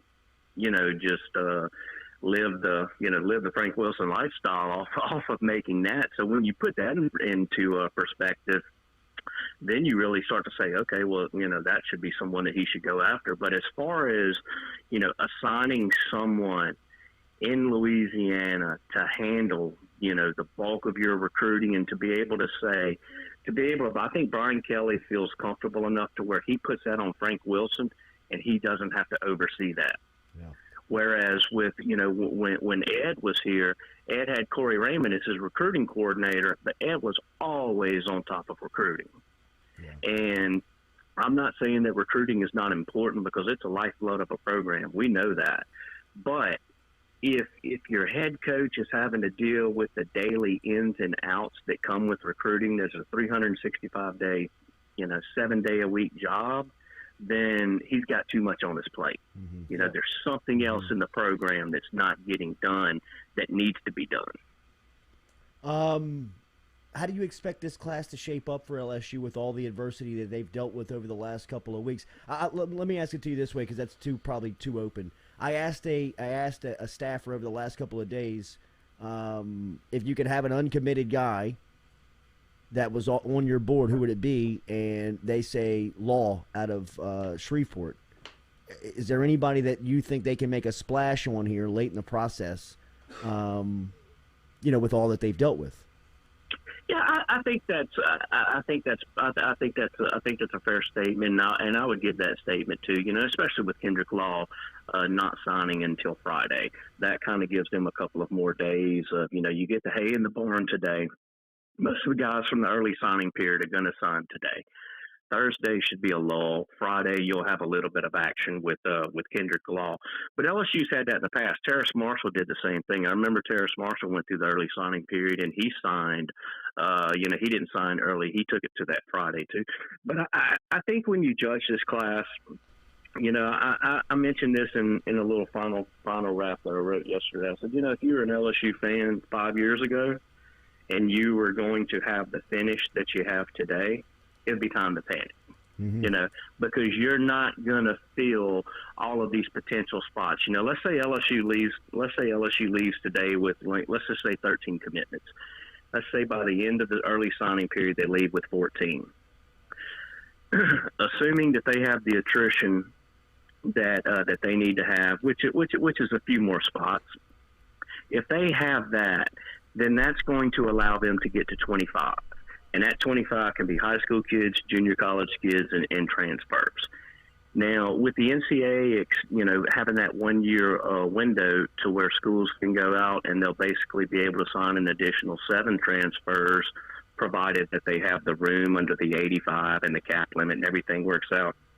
LSU couldn't ask for a better year to be able to try to replenish those roster numbers. You look at the late signing period for National Signing Day in February on that first Wednesday. You've got some big-name guys who are holding out. Trevante Citizen is one who is expected not to sign. Harold Perkins, the 5-star linebacker out of Houston. He's another guy. You've got the big tight end down in New Iberia at Westgate High School, Danny Lewis, who is almost a clone. I mean, if you drew up the type of tight end that Brian Kelly has used at Notre Dame, Danny Lewis would be that guy. So he's a guy. And there are some other guys who are not gonna sign early that LSU is gonna have a chance to be on too. But I think, if they can get to that second signing day, and if they can get around 19 or 20, if they're at 19 or 20 out of high school kids, maybe a junior college kid tossed in there, then they start really hitting then they really start adding those transfer numbers in there. There's a way for them to get their roster numbers back to where they need them to be. And 5 years ago, they wouldn't have been able to do that. 5 years ago, they wouldn't have been able to add these guys, as many guys as they could potentially add after National Signing Day. But I think once this school semester ends into December, into January, you're going to start seeing a lot more transfers hit the portal. And realistically, if the players enter the portal and they're not in time and they're not allowed to play spring ball because they're still at their old school, well, then they're not going to be able to come in until the summertime. So this recruiting of the transfer portal, I think you're going to start to see it go in cycles each year. And that spring semester after National Signing Day, it used to kind of be a lull in recruiting where you push the needle to 2023, 2024. Now I think you're going to see them really push that needle towards the transfer portal and trying to identify guys that say, okay, this is not a guy like Mike Jones that can come in that we think can start right away, but this is a plug and play guy that we can put on our 2 deep. Because that's where LSU is going to be affected the most. Once you start getting to the back end of that 2 deep of that depth chart, and then you start thinking about the injuries and all of that. And so, getting those transfers for LSU is not only important to find some guys that can play right away, but they need to find some guys that might be able to play 2 years down the road. Yeah. Sonny, Oh, sorry. Go ahead. No. I was finishing that up. I think it's pretty safe to assume Shaz Preston's probably going to Alabama, but Aaron Anderson put out a tweet yesterday about how hard LSU's made his decision his last 3 weeks. Do we have a chance to get back in there? I think that was more. I think that was more smoke and mirrors than LSU actually giving him a lot to think about, because, the vibe that I've gotten from talking to folks was that, Frank Wilson made a pitch with Aaron Anderson when he went and saw him at Nacar High School late last week and stuff, but it wasn't enough to have him putting his hand on his chin like, let me think about this for a little bit. Mm-hmm. That tweet makes it seem like Frank Wilson made up a lot more ground and a lot more inroads than I thought and than I'd heard. So I think that tweet was more of your, hey, let's build a little bit more suspense, even though we've been committed for 2 months. What do you make of Landon Ibieta, the player, the offer, and the signature? I really like the player. I like the signature, and I like the offer too. Especially when you look at, forgive these dogs, I guess Amazon's outside dropping off their usual. All good. It's all good. It kind of goes with our vibes. Let them bark away. It's all good. I love it. But I think when you look at Landon Ibieta, you have a guy who has a little bit of polish on him from his coaching in high school.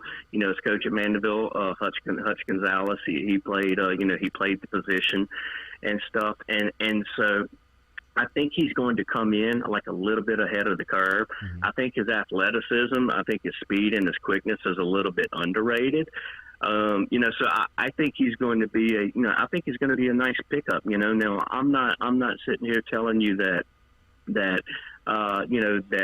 signing Landon Ibieta, that signing another receiver or anything is going to offset the Shaz Preston and the Aaron Anderson going to Alabama. Those are blows that LSU is going to have to take, and they'll have to deal with for the next 3 or 4 years.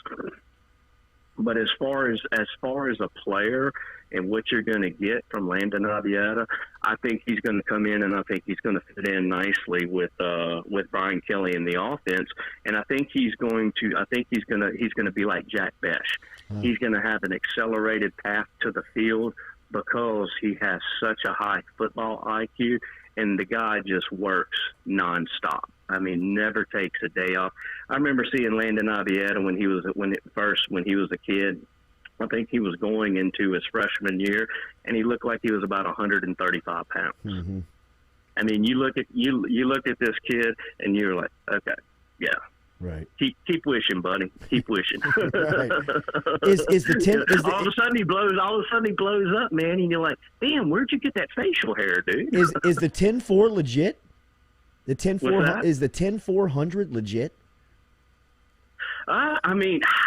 I personally, I don't have that like to where I saw that happen or I actually even saw it reported right after or anything. I would have thought that he would probably be a guy who could run a high 10. Uh-huh. Because even a high 10 in high school, is good, really good. Right. If you break 11 in high school, sure. That's considered really good, So the 10-4 is flying. What I would be curious about is, okay, the 10-4, what are we talking about now? Because whenever you start getting into those track times, you've got wind aided, you got how much wind was blowing and stuff. I don't know, man. I guess they got some dude sitting up on the top of the lights at the stadium or something, holding his thumb up or something, Just run him on a go route, for God's sakes. Can you cover him? Exactly. Right. Quincy Wiggins recruiting has been wild at times. It is coming to a close this morning at 9 a.m. over on Madison Prep's campus. We have seen the crystal ball's thoughts on Wiggins, and it all looks like LSU. At what point did that recruiting change, and where did it shift towards Baton Rouge becoming the leader? Well, I'm going to become the questioner here, since you've talked to Quincy Wiggins more than anybody else in this industry. I think you're the one more appropriately to answer that, huh? I think was it in the middle point of his senior season when I think that like Saban and Smart saw that he was probably a little bit more raw than they thought and maybe lost priority on him as much. They still wanted him, but it wasn't as if he was such a high priority because of how good they are at that specific position. right? I mean, they're just pumping everybody out 3 years in a row. I mean, it's just a 3-year cycle at those positions at those universities, and LSU's a little bit more desperate for him, right? Yeah, I think that definitely played a part in it, and I also think that Alabama getting the vibes that they got on Shaz Preston, on Aaron Anderson, with Kendrick Law, a feeling where they are right there, is that okay? We know we've got to get some out of Louisiana. If we can get these guys right here who are a little bit higher on our board, we're happy with this. If we get 2 from Louisiana on a year like this, we feel good about this. So these 2 right here, we have ranked a little bit higher, and I think if Alabama would have really put the press on, I think Alabama probably could have landed him.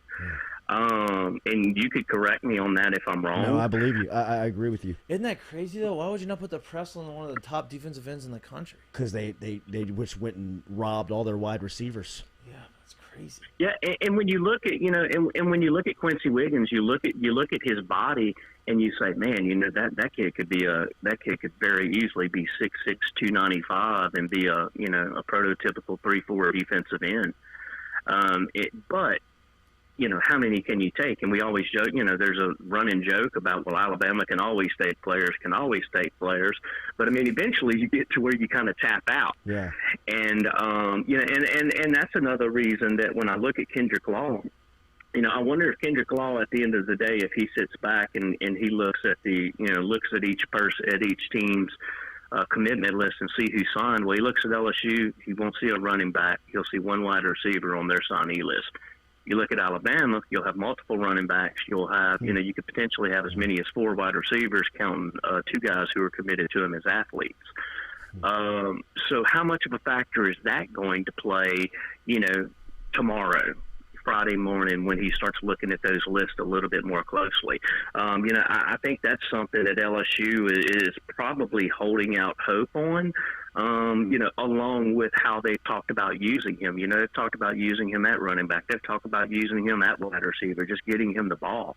And when you start looking at that from a numbers perspective, you look at the skill position players over here compared to the skill position players over here.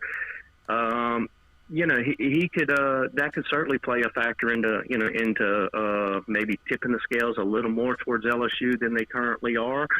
But then once again, he goes and he looks at the depth chart at LSU. LSU's got a loaded running back room. If there was a position that LSU left this class with a goose egg, and I'm not a proponent of leaving any class with a goose egg unless it's a specialist and you don't need one, but running back. I mean, LSU's roster right now, if you look at their running back room, you've got Ty Davis-Price, who is going to be, he would be a senior, but would realistically still have 2 years of eligibility left. John Emery Jr., who's going to be a redshirt sophomore next year. Armani Goodwin and Corey Connor, who will be sophomores. Josh Williams will still have a year of eligibility left. So, when people are kind of freaking out about Le'Veon Moss, when Le'Veon Moss was committed to Alabama, he was, looking at, A&M was a team to beat. This was the team to beat.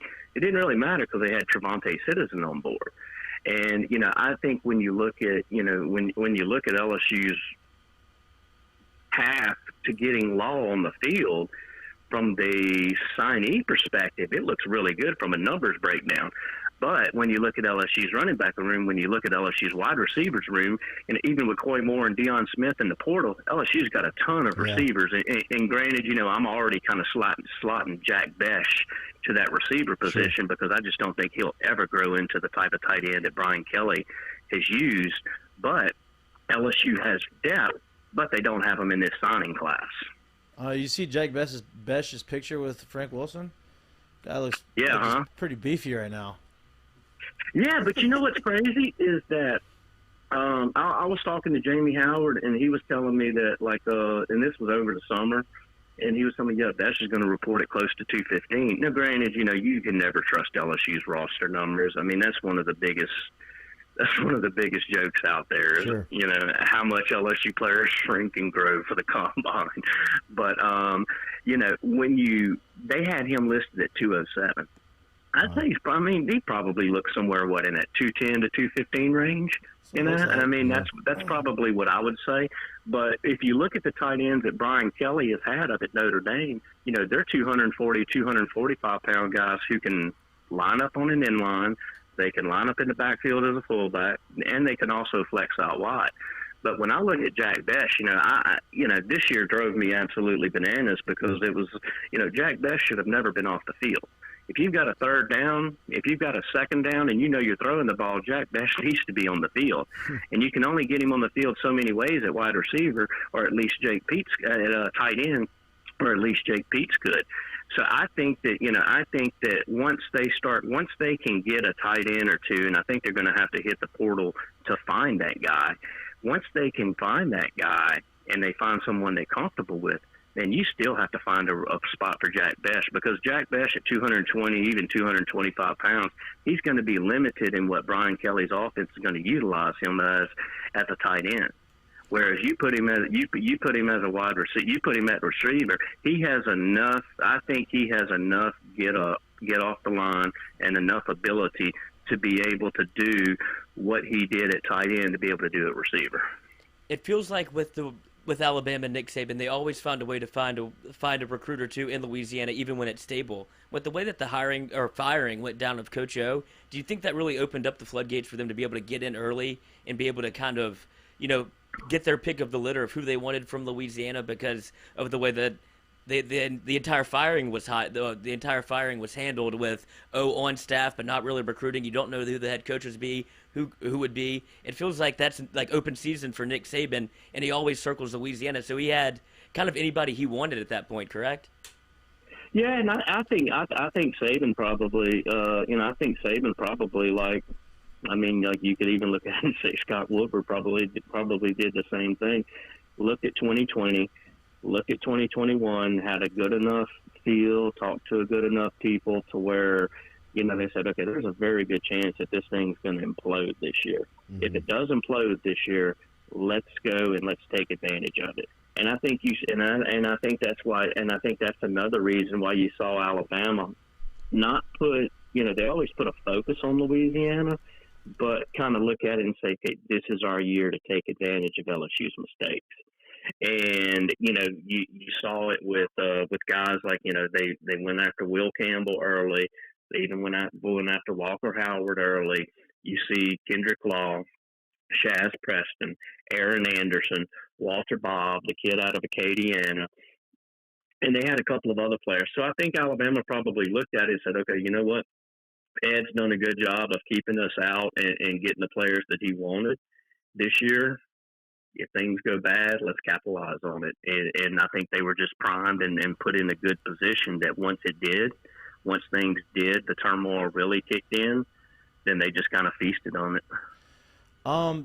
Does Alabama targeting Aaron Anderson and Shaz Preston and Kendrick Law and prioritizing them over, let's say, Quincy Wiggins, does that just kind of show the shift in mindset at Alabama? It used to be playing unbelievable defense. We're gonna do whatever we have to do to get that type of defensive end, that type of athlete. And now it seems like we can get a serviceable defense, a good enough defense, as long as we have an offense that can score. Yeah, I just kind of wonder if Nick, being the defensive-minded guy like he is, and being as on top of everything, as anal as he is with his program as a whole, it's hard for me to think that he would not let that ego kind of come into play and think that his defenses are going to suffer. I think Saban probably looks at it and says, okay, how can I get my defense back where this offense goes? Because in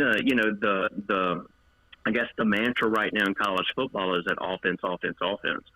Well, to me, Nick Saban seems like the guy who wants to say, oh, no, I've got a defense that can come up that can stop this. I've got a defense that's going to change the way we're defending today's offenses.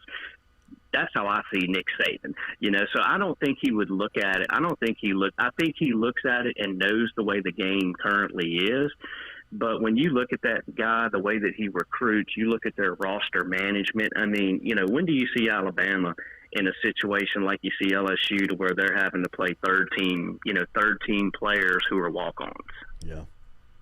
You know, I mean, roster management is something that guy is just, you know, from talk, I don't have the inside view of that, kind of like I might have a better view of LSU, but from talking to people who do cover Alabama, from talking to parents, from talking to high school coaches who, you know, listen to the recruiting spiel and go into it a little bit more probably than the kids do themselves, they just rave about that. And the good thing for LSU fans, though, is that I've said this before. I think that if you were going to go out and if you were going to get anyone in college football who would be, you know, who would give that same impression, that same persona, that same no-nonsense type of guy, and be that CEO that you see Nick Saban, you know, that he gets talked about for the way that he runs his program, as much as he does on a national level. You know, I think Brian Kelly can be that guy. I think Brian Kelly is probably the closest thing out there to being Saban as far as just that having that CEO, not only mentality, but also being able to put it into place and to put it into plan at multiple stops like he has. You know, I think Brian Kelly is probably as close as you're going to get to the guy in Tuscaloosa from that standpoint. Sonny Shipp over at Go 247. This is a huge day as far as college football is concerned. You can follow all of what Sonny is talking about on Twitter at Sonny Shipp 247 as they are covering recruiting as good as anybody out there, and LSU is in the forefront right now with a lot of stuff happening. So to keep up with the latest, hit Shipp and his crew up on Twitter and social media. Thank you as always. We'll talk again soon. Merry Christmas, sir.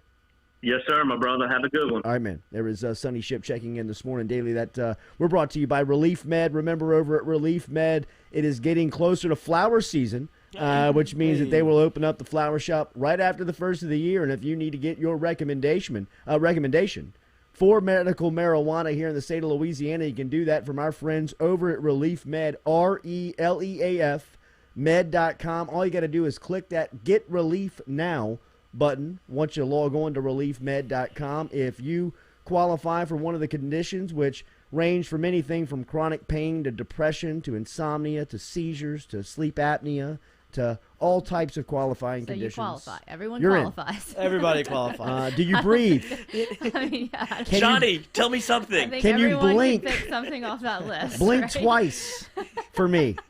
If you check all of the boxes, you do have to explain all of your symptoms. Relief Med, RELEAF med.com. If you want to use the promo code around the holidays and save a little cash, drop Jordy01.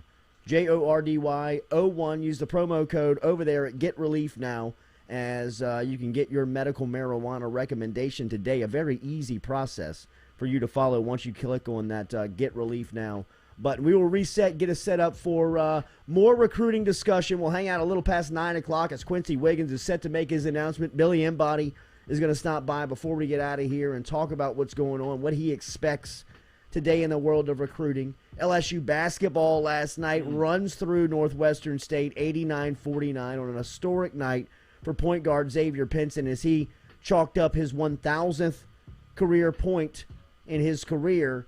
And for LSU, a little bit of history, as it's the first time that the program is 10-0 since the year 2000. It has been a while since LSU has been sitting in this place. That team went to the Sweet 16 and very undervalued and underappreciated as far as historical teams are considered. Is that what at LSU?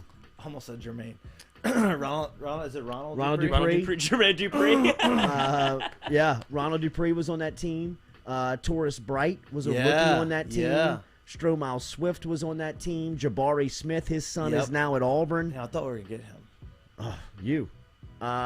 He looks like maybe the number one pick in the draft. Yeah, I was. You know where I was? So I remember vividly. We played About the Wisconsin game. Yeah, we played Wisconsin. Sucked the life out. I was at, and Nick Saban had just gotten hired. So Nick Saban was in Lafayette doing a meet and greet type of thing, and I was there with my mom kicking down the fence and my uncles, and they had a TV on the old school the the Zenith, substitute teacher roll in roll in on the cart thing.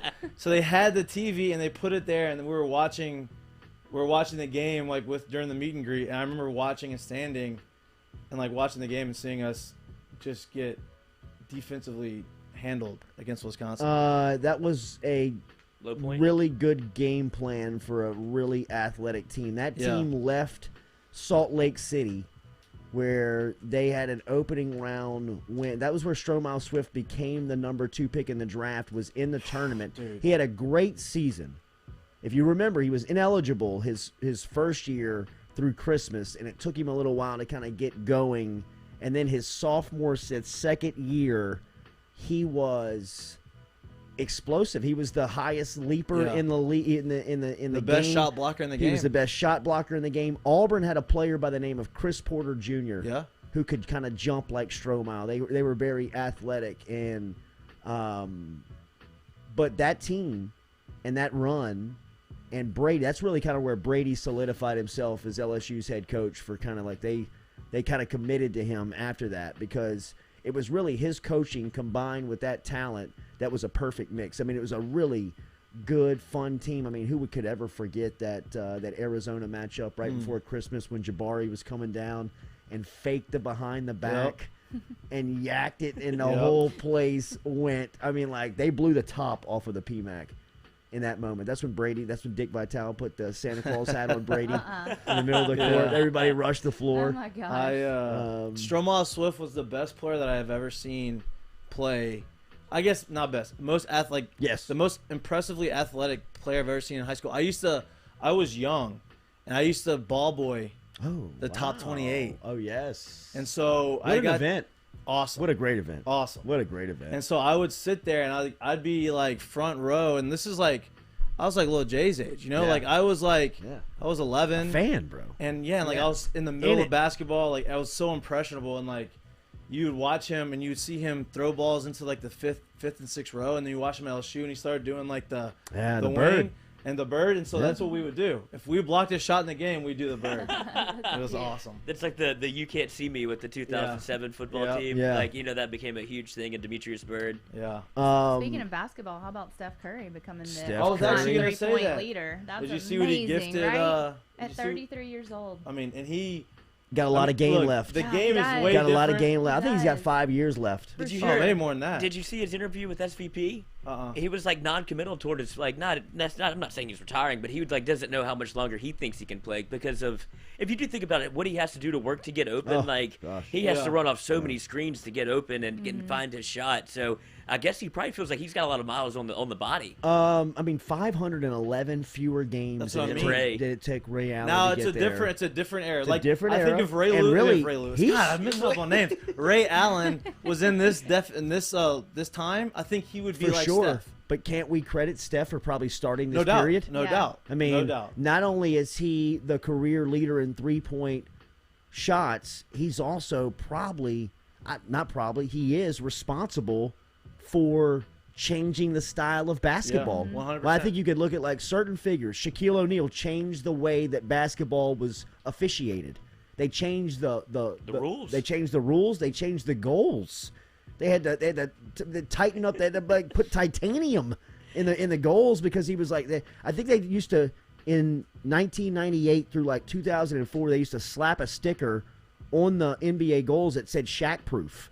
That's awesome. You know what I Wow. mean? Like That's so cool. If you remember, he broke. Yeah. Was it here? In Phoenix, he broke the hydraulic system in Phoenix where he dunked it, and the goal just started coming down because he was too strong for the engineering, really and truly. Yeah. I mean, he just ripped the goal down. I mean, the New Jersey Nets highlight when he was a rookie, when he went baseline and he rips the entire backboard onto his head, is one of the freakiest things that you've ever seen.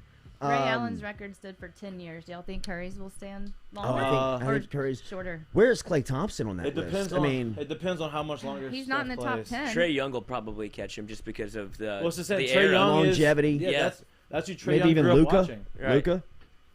I don't know if he shoots as many he threes. doesn't shoot as many as Steph. I mean, dude, Steph. Reggie Miller's next on the list at number 3. Yeah. Reggie was calling the game. That was cool last night. Yeah. And That was Ray cool. Allen They was showed all there. three of them like that was cool. embracing. Did you see what Steph gave Draymond and Andre Iguodala? No, I saw the jersey of all. Yeah, the, right. But yeah. so Steph gifted Iggy and Draymond, because they've been there forever. Yeah.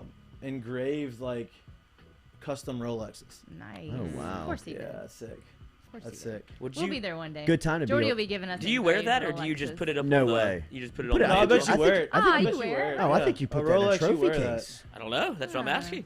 I'll never have a Rolex. I mean, they probably have multiple don't speak too Rolex. soon. Is it Rolex? I'm not a watch guy though. Like Me either. if you get a, Me either. Yeah, I don't wear a watch Rolex, either. Neither. right? But if you get one like that, do you become a watch guy? Like, I guess I have to wear this, or do you just put it? It depends, I guess, if you wear watches. But a lot of them wear watches. They like. The Yeah, bling. I They like the watches. Like, I would love. I've been Athletes like I wanted to watches. get. Yeah. I want to get the Batman. Some people who have the watch Pretty cool. obsession, Which it's they're a always- little they're over. always, I mean, like it Yeah, can some overtake people you. do. What watches? like anything. Watch Anything. obsession. Yeah. Oh yeah, I mean, I got to imagine Now- you know a lot with like athletes who have like some Yeah. ancillary money where you can spend on. but the watches that they buy, Sure, they don't lose value in those. Like those, like Sure. if you buy a Right. Rolex, kind of like a boat. and you keep it, and like you're not gonna lose the value on like those like. They don't call them watch; they call them timepieces. That's right. Oh wow, Yeah. Coach! If That's you run right. across a Think timepiece, fancy. Yeah, when you I know I'm in the wrong group. When you start going watch shopping and you say I'm looking for a watch, and the guy says, "Oh, this is a good timepiece," you're like, "Man, this is gonna be a This little is out of my pricey. league here. This is not what I was looking makes for." when I me think feel of like a timepiece, watch I think of fob. like a chain Yeah, the coming fob. out. Yeah, of like the a pocket. little like Absolutely, and a Like a monocle. gentleman. Yeah, right. Yep, but that's what they call them. As Wait. soon as it opens, you hear it ticking. Yes. You're like, Busy guy, probably. Yeah. It is. Definitely busy guy. Yeah. Definitely My busy time is guy. limited. Yes. Oh, as I saw this in the, I saw this on Twitter. Somebody retweeted like, "Don't tweet at recruits today." Obviously, so that made me think: worst person, Oh. autograph guy or tweet at recruit guy? Autograph guy. Autograph guy's tough. To, Oh my God! Don't Yeah, autograph autograph guy. guy. He's tough. Worst. He's tough. But these are you're tweeting at 17-year-old. It doesn't matter. It kids. doesn't matter. Like tweeting, like Twitter's like a whole. Dude, the Yeah. autograph Because guy, more people will tweet than ask for guy. autographs. Yes. Think of the commitment that autograph guy makes. or tweeter guy. Yeah, tweet guy can just kind of at the end of the night after a bad day get on the internet, see something's going on, and some 18-year-old kid has spurned his school, so he sends a tweet before he goes to bed and he feels better about himself. Autograph guy. You'll regret this. Autograph guy. It's Has committed. to go through purchasing the jerseys and the memorabilia, waiting on it to get delivered and or picking it up wherever it is delivered to, then staking out a kid. Wait, A some kid. people just do paper though. Some people like aren't. You know, No. okay, No, I'm talking no. about the guy that Memorabilia orders guy. the helmet Don't sign Oh. paper. and is Yeah, waiting that's outside of the intense. locker No. room That's intense. with the Take your- jersey they can take your on, signature. That's yelling what I'm at the talking athlete, and then gets pissed off that he didn't get the signature. Yeah. May be the worst human being on the face of the planet. Yeah. Let me tell you, I have many of stories of autograph seekers, Oh, and like, God. and this is like my baseball card cannot get you much money. Like, I don't know why you're asking me to sign this to because it can't give you. Yeah. You can't be making money I off would of want my you to card. sign it though. Yeah, but you You know him. Yeah, but these people are trying to profit.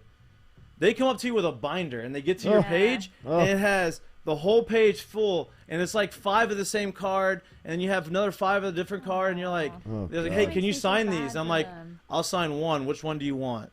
I'll sign it and they look at me like, what do you mean you're not gonna sign? It's like, why do you need 7 Yeah, of the why same would they cards want you to signed? sign that many? Because they wanna That's sell This is them. going on ironic. the They secondary try to- market. Yeah, they sell them. that's So weird. All right. Do you do the I'm only personalizing them? not on cards, but like I don't sign. Like if someone gave me like just like a blank piece of paper, You ain't you doing don't it. sign that because they can take your signature Uh, and do stuff. So like they always tell you to sign it with a like if there's a background on it or like a program or whatever, you sign it, sign on a ball, sign on whatever. Or if they want me to say like if some people say, hey, can you please sign it 2011 first round draft pick? I'm like, no, I'll sign to whoever you want to make it to out to, but Don't because tell me what that to means put, you want to put that on. like for And sale. sell Yeah. it. Like I'm not doing that. And then, dude, these guys like knock over kids to try to get there. Ugh. Dude, we were in Tampa.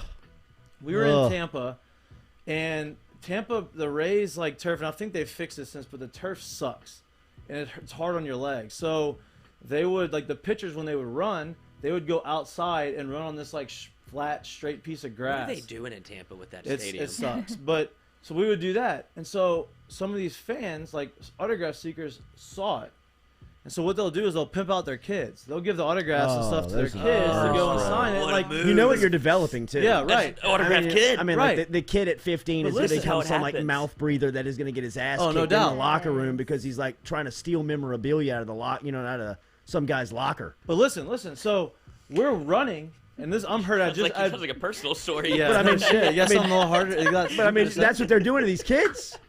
I mean, I had just broken. Grab me that helmet while you're in there, kid. Hey, get out of here. I was running, and we were looking at these kids, and these two cars. This car stops like right before the gate that our parking lot. Busy intersection. Throw the Goes kid in, out. and you Go get can't- Montook's autograph. Seriously, that's what happened. Car wheels away. You can't see the curve. He opens the. I'm making the door. loop around the stadium. I'll be back. Car's still Bro, moving, and he just that's exactly what happened. Except you these, shitting me? these kids almost died. Oh my God. They get out the car and You're they come up with watching the this binder. happen? Yeah, and this guy rolls his window like halfway through, gives him the binder through the window, and we're looking like, look at this motherfucker. So then these kids start running, and this car comes around the curve, and I'm talking about slams on his brake 10 feet from hitting their kids. Oh, The my dad God. never opens the door, sees anything, and the kids just keep running across the street. Get the signature. And I'm like, I look at him like, bro, what the? So we like, hey, look, we're gonna get you off today. Come in the game, we'll get y'all. Like we looked at this guy like, you are an idiot. Like what the fuck are you doing, man? parenting. You get bro. parented by Bad. Monkey It Monto. was bad. So Do good. y'all ask for autographs like someone? There's Montook. Get out of the car. We trained Grab for the this. baseballs. Grab the Sharpies. This is what we trained for. I'm making a loop around the stadium. It's in a black van. It's all tinted. Do y'all go up and ask for an autograph? Like if No. you saw someone super famous, No. do you, or like if you're in a restaurant with them, do you No. disturb No. them? One of the Yeah, most same. embarrassing moments of ever being in media was being young in media, and I asked Ricky Williams for his autograph when I went to the Saints camp, and the Saints media guy nearly Yeah. threw, like the fact that he did not throw me out, for, like looking back on it now, Yeah. like knowing what I know now and being so young, stupid, and just ignorant. And kind of like wanted to be like, what's the big deal about it? You know what I mean? Like he was like, You're that ignorant to it. absolutely. Yeah. Like he stepped into it and was like, whoa, come with me. You know, like Yeah, I was good, like, good. oh shit. You know Yeah. what I mean? Like, Oh, I'm in trouble? yeah, like I was like, was that? No, hold on. Let him so, sign this I real was quick. like, What's was this that about? was that an issue? You know? And he's like, Absolutely. what's your name? You know what I mean? Like, here with? who are you? Yeah. Who are you with? You know what I mean? in trouble, like, I'm in trouble, I'm in Jordy trouble. Culotta with the Jimmy Ott show, press box show. Like, Fucking But odd. what if it was like? What if it was like? Well, Odd Matthew calls me like, you know, McConaughey? like, the courtesy 3 would hours be, later. The courtesy would be if you've met him and you're in the same spot, that means you've probably gotten introduced or you have a connection there. So you would say behind the scenes, hey, I didn't want to be unprofessional. Is there Yeah. any way I can get, like, maybe if I give you something, could you get him to sign it for me? Yeah. My biggest regret in baseball is not, so a lot of, in Jersey baseball. switches? No, not Bro. switches, not even switches. So What's a a lot of the jersey thing is switch? like, so like if you're on the football, like all these guys are changing jerseys like after the games. Like, Yeah. I'll give you my jersey. Yeah, I'll get so your you jersey. have it, Oh you really? frame it, They yeah, do yeah. that? Yeah. That's So nice. like, but in baseball, you don't really have the jersey switch as much as you get to the clubhouse and you ask the visiting clubhouse guy, hey, Albert Pujols is over there. Can you go buy me a jersey and ask him to sign it for me? Like, it's very Really? common. Oh. And so my biggest regret is never doing it because I didn't want to be that young rookie Yeah. that like is being overeager and like I don't, you know, and so I didn't do it. Like I played against I was on the field for Big Papi's 500th homer. Really? Wow. I was in the outfield when he hit it. Oh wow. Like I played against I was the last hitter Did you bunt? that A-Rod I did. Oh, I thought about bunting. I was the last hitter A-Rod played defense for in Yankee Stadium. No way. I struck out, but Wait, I what do you want to do? You want to That's drop a butt down for him? Yeah. And make him go get one? Yeah. No, you Absolutely. dick. yeah. Definitely. But I did, and I See ended if up he striking has out, it. and then he like the inning was over, and he was just DH'd the rest of the year. So like I had all these opportunities to send him, and I still would. I mean, I played with Miggy, I played with Verlander, like I played with these guys. I got nothing, Aw. and I regret that, and I could still probably get some, but like, It's not the same. and I'm Yeah, gonna it get, ain't I'm gonna over. get back. When I get But it's back not up there, over. I'll do it right. But like Sure. I'm never gonna play against Poppy, Poppy and A-Rod. A-Rod anymore. Yeah. So I'd have to get him from a different way. What would it be like as a professional athlete, like going into it? Like, say you are playing in a big series and Poppy and A-Rod are on the call for Fox. Would it be kosher as a professional athlete to walk up to them and be like, yo, Poppy, A-Rod, one of my biggest regrets is I missed out getting you on. No, that would be fine. That would be cool. Yeah, so my favorite player growing up was Torrey Hunter. I think I may have told this what a story. beast.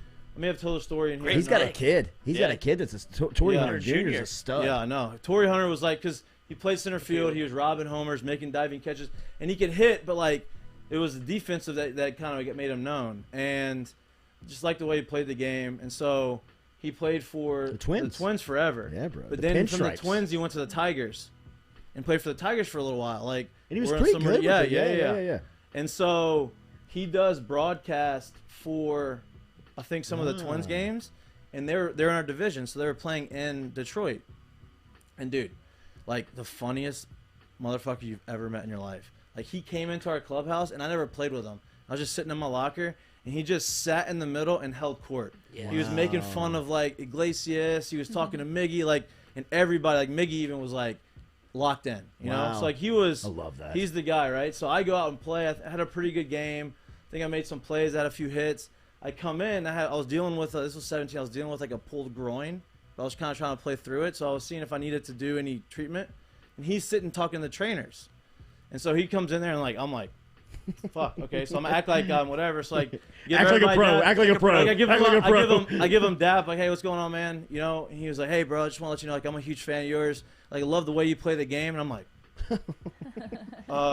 cock hard. Dude. Yeah. I was like, thanks, man. And like, I appreciate that. You know, like, you know. And I just walked out. And I'm like, fuck. That was my guy. Like, I was choked. Like, I could have just said, yeah, bro. Like, you were my favorite player growing up. Like, I never even got to tell him that, but that would have been fine to tell him. Give him the homage. Yeah, right. Right, you love me, bro. I blew that. I obsess over you. I fucking messed that one. Got a trunk full of your gear right now. I'm about to run a kid out there to get a Sharpie. Little Mikey out here. Right. Oh, that's awesome, bro. Yeah, but like cool. I could like some guys I played against that are really good. Like Mookie, I played against Mookie enough to where like we would know each other in person. So like he would like be able to say hey. Like I would never go up to say hey to like David Ortiz or A-Rod because like they probably don't remember me. Well, you know what I mean? If you were like, say you were like in a bar and A-Rod was in there, you wouldn't go up and be like, we played together. No, I mean I would probably go try to talk to him like, hey, I was I played in Yankee Stadium in 15. Trying to drop a butt down on you. Yeah, I thought about dropping, and he would laugh at that. But like it's not like A-Rod's kind of in this whole different like. Yeah, he's in an air. Yeah, he's like a celebrity. You know what I mean? He is. Right. That's so he's not just a baseball player. It's a little different. Patrick Kimry says Matuk save it for the podcast. A little insight there. Ooh, hey, on what Mikey that's takes. That's what you're gonna get. That's right. Is and a little behind the scenes yesterday. The social media has launched for the show, and everything is kind of starting to come together as we are very much excited. As we were talking about in that clip. Logos, colors. Yes. Goat 9, did Jordy and Matuk plan the matching outfits? I know. Look. Well, wait. Lloyd too. I was going to ask. Did I miss the gray shirt memo? I thought about this. I was like, man, this is Wednesday. I think we just didn't want to put much effort into dressing this morning. Gray shirt and joggers. I missed that. Yeah, like black pants. Like, this is easy. Gray and black. That goes together. No options. I've never even thought about matching. I just whatever I find, dude. Yeah, you don't seem like 225 made. Lloyd is high. Correct. City Cafe brings you the Jordy Culotta show every single day. City Cafe, br.net is where you find them. Remember, they're online there, or you can find them on O'Neill and George O'Neill. That's where good friends meet, and they got lunch specials every single day over at City Cafe. City Cafe, br.net is where you find them. The brunch on Sundays is a fantastic spot to start or close your weekend, start your Sunday. As it is a good vibe over there at City Cafe. Squeaky Miranda, Cody Miranda, the entire crew, Dirk, and everybody over there at City Cafe. Tell them you heard it right here on the Jordy Culotta Show. City Cafe, br.net. We'll talk a little bit more recruiting with Billy Embody here, as Embody will stop by and give us a little bit more recap on some individual names. If you've got names that you're concerned about, you're worried about, if you are curious about, jump inside of the bunker, the chat app over here. Ask the name. We will ask Billy coming up next on where that potential player could land. Also, if you're there, and we see a ton of you there, numbers are fantastic this morning. Thank you very much for starting your Wednesday with us. Hit that like button. Hit that dislike button if you want. Share button. Absolutely. No. You don't get to see the I don't like that. Comment on the post. That helps us out. Give us about 30 seconds, 1 minute. We'll be back here on the Jordy Culotta Show. Said that before.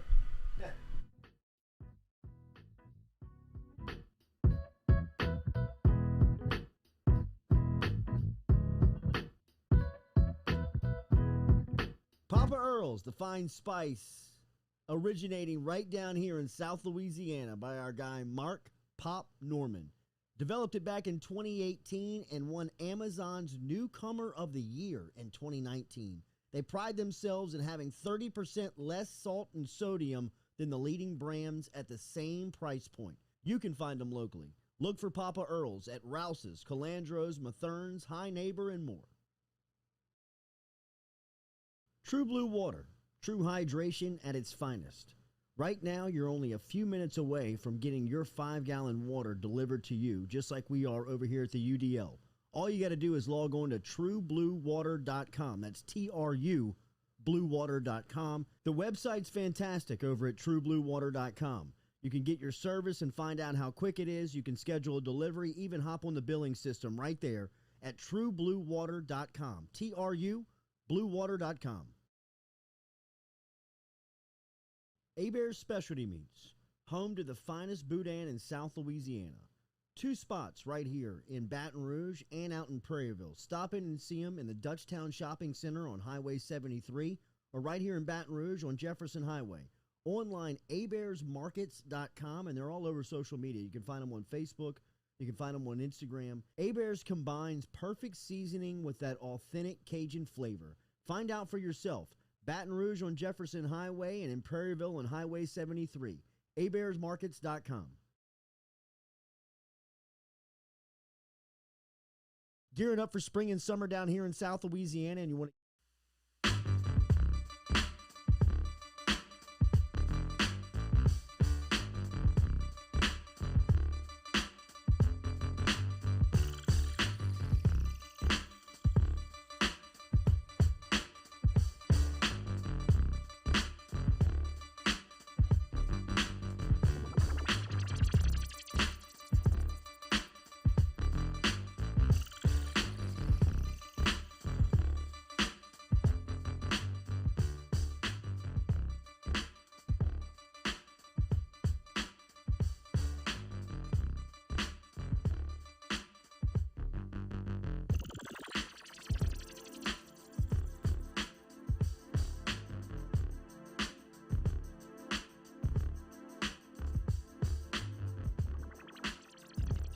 Welcome back here to the Jordy Culotta Show, live here on National Signing Day. Appreciate Sonny Shipp stopping by earlier in the hour, and Billy Embody for closing out the hour with us, 2 of the most well-respected recruiting followers, analysts out there that you can follow at Go247. Hit up our boy Billy Embody.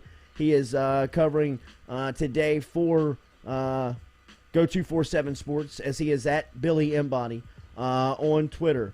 Good morning, William. How are you? Doing well, Jordy. How about you? Doing okay, buddy. Quincy Wiggins is set to announce here in about 25 minutes. How we feeling? I think LSU's in a really good spot. You know, I talked with Jeff Jones, the assistant principal over there at Masson Prep yesterday for a while, and it was down to Alabama, Florida, and LSU, and it seemed like more of a Florida-LSU battle, but LSU's done the work here. You know, recruited him through the coaching change really hard. Andre Carter deserves a ton of credit if they end up getting him for the way he's handled everything through the coaching search. And LSU just really impressed him over the weekend with his official visit. So I think LSU's off to a good start in a little bit here if Quincy Wiggins obviously comes on board, and I expect that to be the case. Kendrick Law is a name that's created a lot of buzz throughout this recruiting process, and it seems like he's the big name on a lot of schools' board this morning. How do you feel about his recruiting? I know he's not set to announce for another 72 hours, but as we come down the stretch here of his recruitment, where and what and who is trending? Yeah, that's probably the biggest question of the early signing period for LSU, quite honestly, is where does Kendrick Law end up? He's somebody that through the coaching change, you know, Alabama really, you know, generated a lot of buzz with his recruitment, as well as Florida State, you know, dating back to the summer with the Seminoles. But I think LSU has made a good push here. He was on campus for the Texas A&M game as an unofficial visitor, and then came with his family for the official visit this past weekend. And I think things went pretty well. I do think he's letting the dust settle from his official visit, which is why you're seeing him announce a little bit later. He and his campus have kept things pretty quiet, but I just think this is somebody that doesn't end up leaving Louisiana at this point. But honestly, with the way he's going to just handled his recruitment, with it being so quiet and everything like that, there's still that shot that he does end up elsewhere. But as it stands, Wednesday morning, I like LSU and where they sit for Kendrick Law. We have some questions coming in from our listeners about specific players, Billy, that want to ask. We'll use the hashtag #AskBilly about questions or anybody that you may be curious about going into today. Billy, I'll ask you just one from a philosophical standpoint. Shaz Preston and Aaron Anderson look like they will be at Alabama. LSU usually doesn't sweat wide receivers, but when they come out of South Louisiana, those are a couple of big hits. Can LSU overcome that, and how big of takeaways are those from LSU from the Tide? Yeah, I think Aaron Anderson is somebody that as soon as that Ogeron was let go, that kind of sent things into a lot of questions, and would he end up at LSU? And I think, for him, he's somebody that can make a difference in so many different ways. He's really a sawed-off wide receiver, only about 5'8", maybe on a good day, but he's thick, he's built really well, and he makes big plays in the return game. He's that gadget player that a lot of offenses in college football would love to have right now.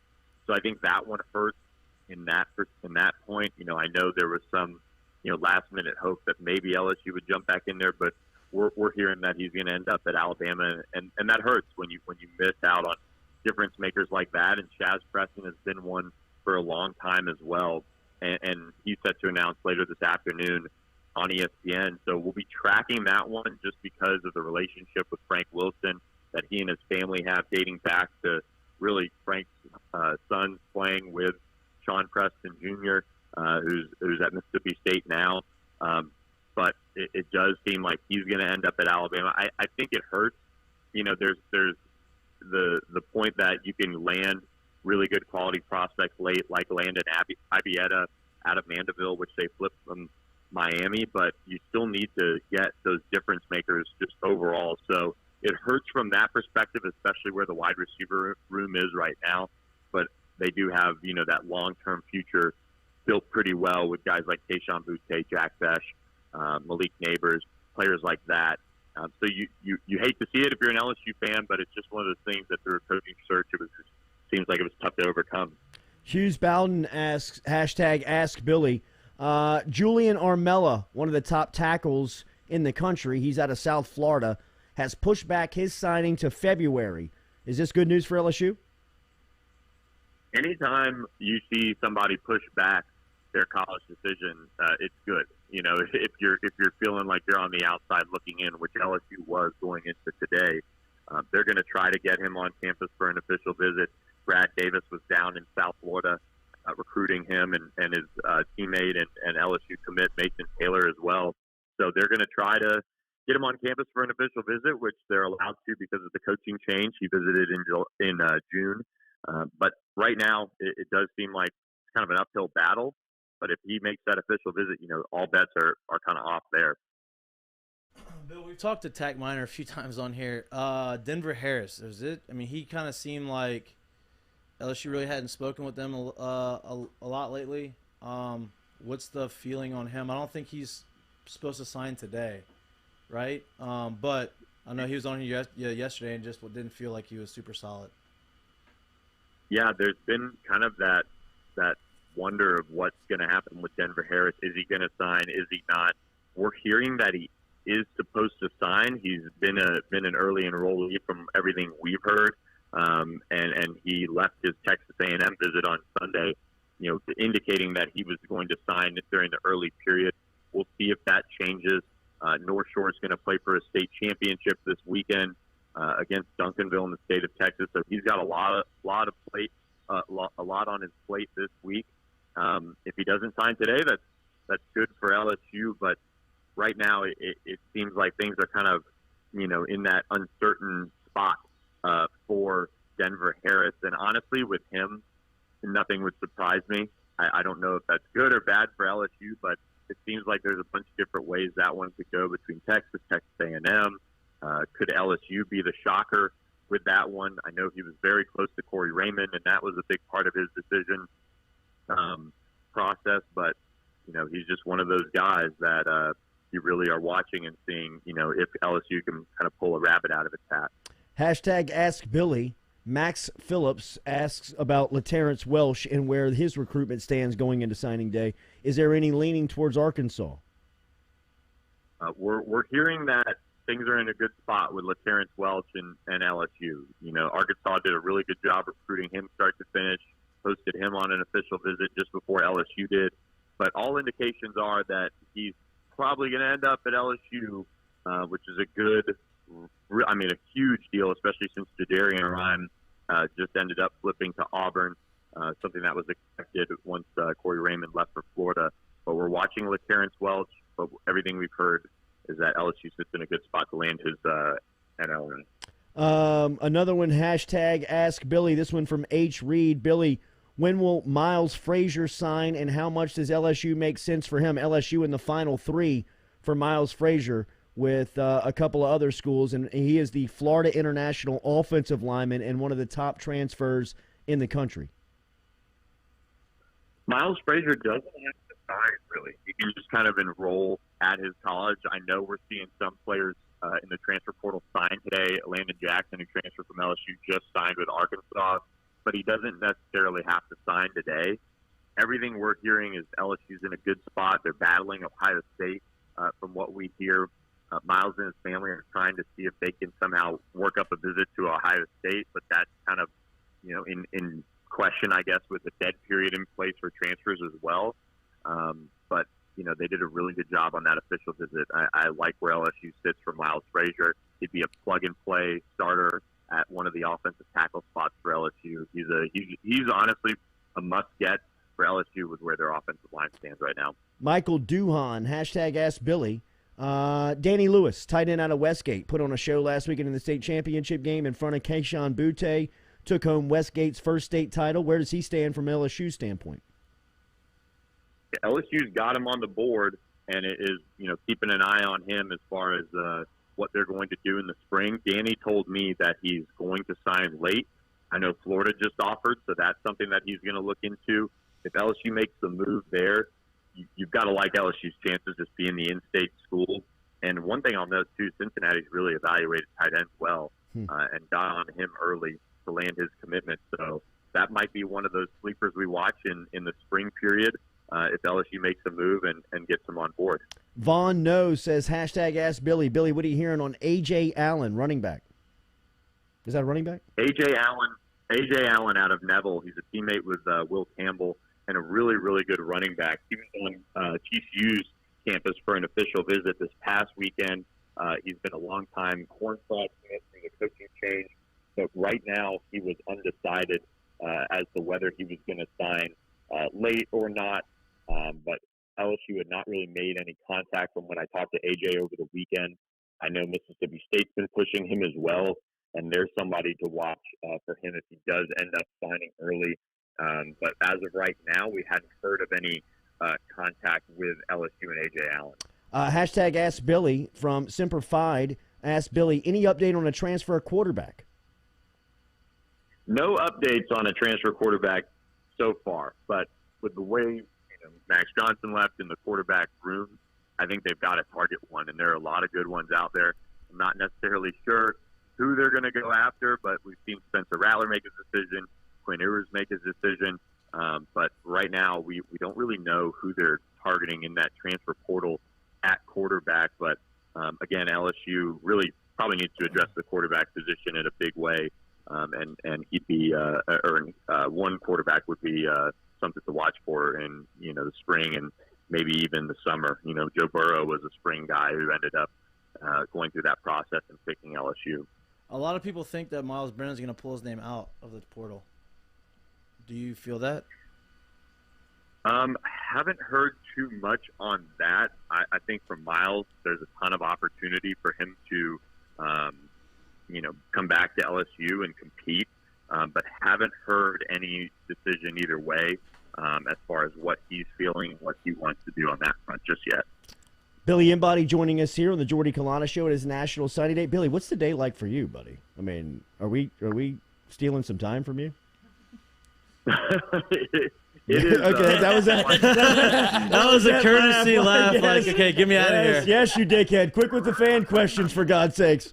I'll I'll chop it up all day with you guys. You guys are the best, to us. But I mean, honestly, it is just one of those days where you're scanning Twitter, having your ducks in a row. I mean, we're seeing Chinese come in left and right for LSU already, and Quincy Wiggins is about to announce here. So maybe, we'll carry that live on here, and it might pop that'd be beautiful. while we're on the phone still with that 9 a.m. decision time for him.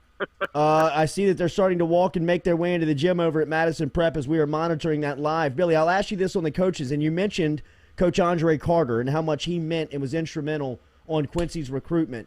I know that not a lot of people understand what Kelly is doing from a coaching standpoint. Are you hearing anything on Andre Carter that he'll have an opportunity to be on this staff permanently? I'd imagine if Quincy Wiggins commits here in the next couple of minutes, that will be a huge feather in his cap as far as the negotiation goes. You're absolutely right on the huge feather in the cap, and Quincy has made no bones about it that he's got a great relationship with Andre Carter. And I think without a defensive coordinator being hired, that's something that I think will make or break, so to speak, whether he ends up coming back to LSU. He was involved with the official visits this weekend, which is a good sign just as far as what Brian Kelly thinks about him. We saw DJ Mangas, get moved on from by Brian Kelly, and he wasn't involved with visits this weekend.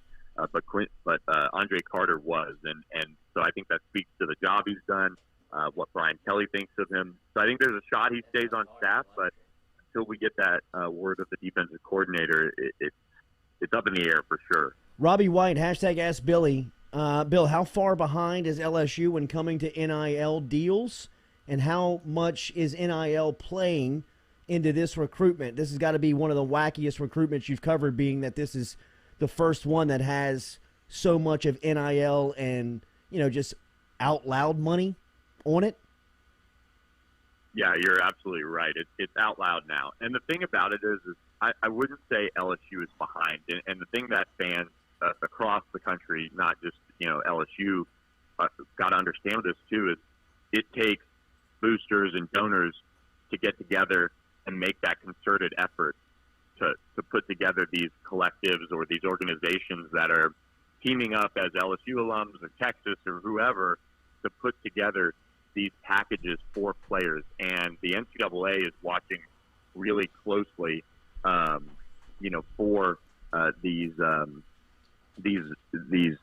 these collectives and how they're recruiting prospects. And I think most prospects are watching what current players get, and that's kind of the big thing that we're keeping an eye on over this thing unfolding. A lot of schools are still figuring it out, but the schools can't really be involved in any way. It's kind of compliance, just saying yes, you can do that, so you can't, things like that, and that's where people need to kind of understand what's going on there, because it's a process. But I think when you see some of these local deals come about and players get those, that's where LSU is right there with other schools on, and it's just something that as the marketing and as the brand awareness for these players goes up and they recognize it, you'll see it become a bigger part. But right now it's just kind of a guessing game as far as how these players deal with that, and it's not something that LSU's behind on. It's just more so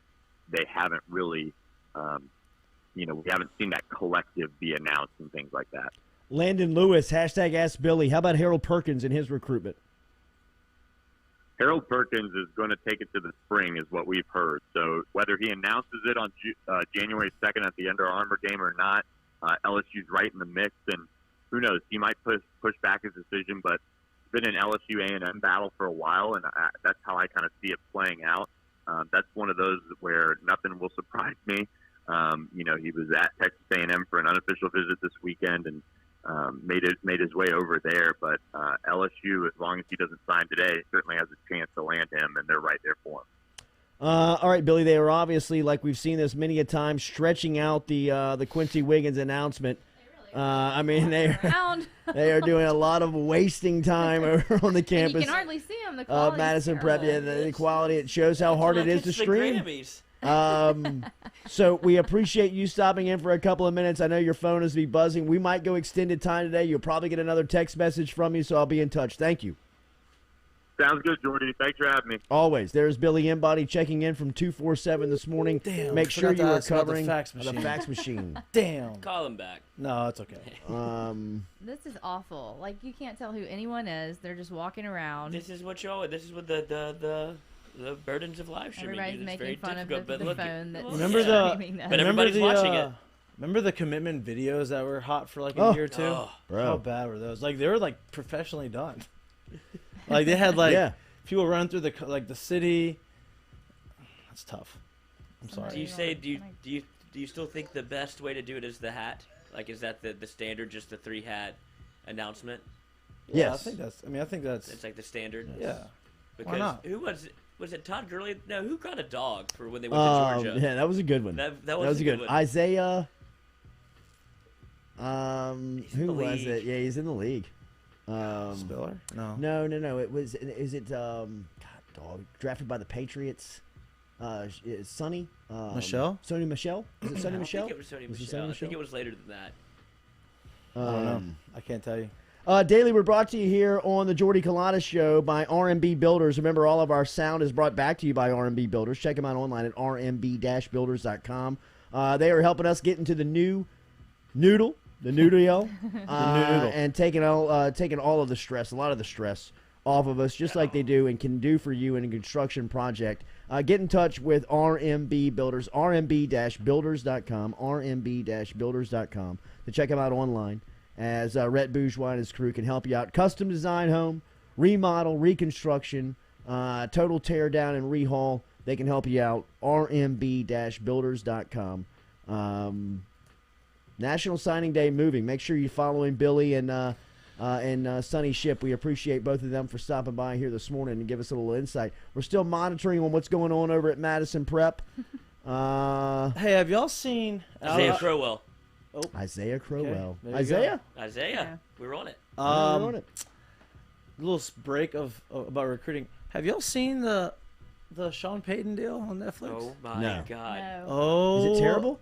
Terrible. It's got to be terrible. You know who's playing him? Kevin James. Yeah. Well, when they first So you announced have- the project, you've seen it before, when you've they seen it first before. announced the project, I was like, "This is a terrible idea." And the trailer is It's worse. a horrible idea. We The talked trailer about it all is that. worse. It's a horrible idea. It's the worst thing I've ever seen. I haven't I seen agree. the trailer. That came out yesterday. I put it in the Oh, it doc. did? It's so bad. They have the assistant my that's like the God. female assistant, and she plays like the.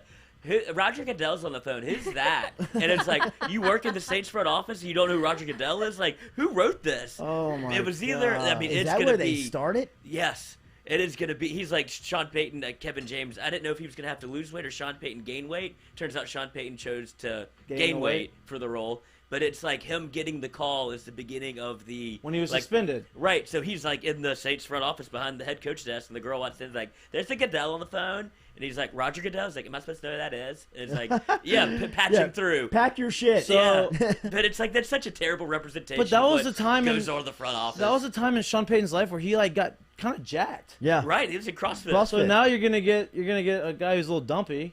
Real And this is dumpy. like the time in Sean Payton's life where he was feeling good about himself, like physically. Well, I think this is when he got in shape because he had nothing to do. Yeah. So he started coaching the kids, and this is what it's about. The year off of Bountygate.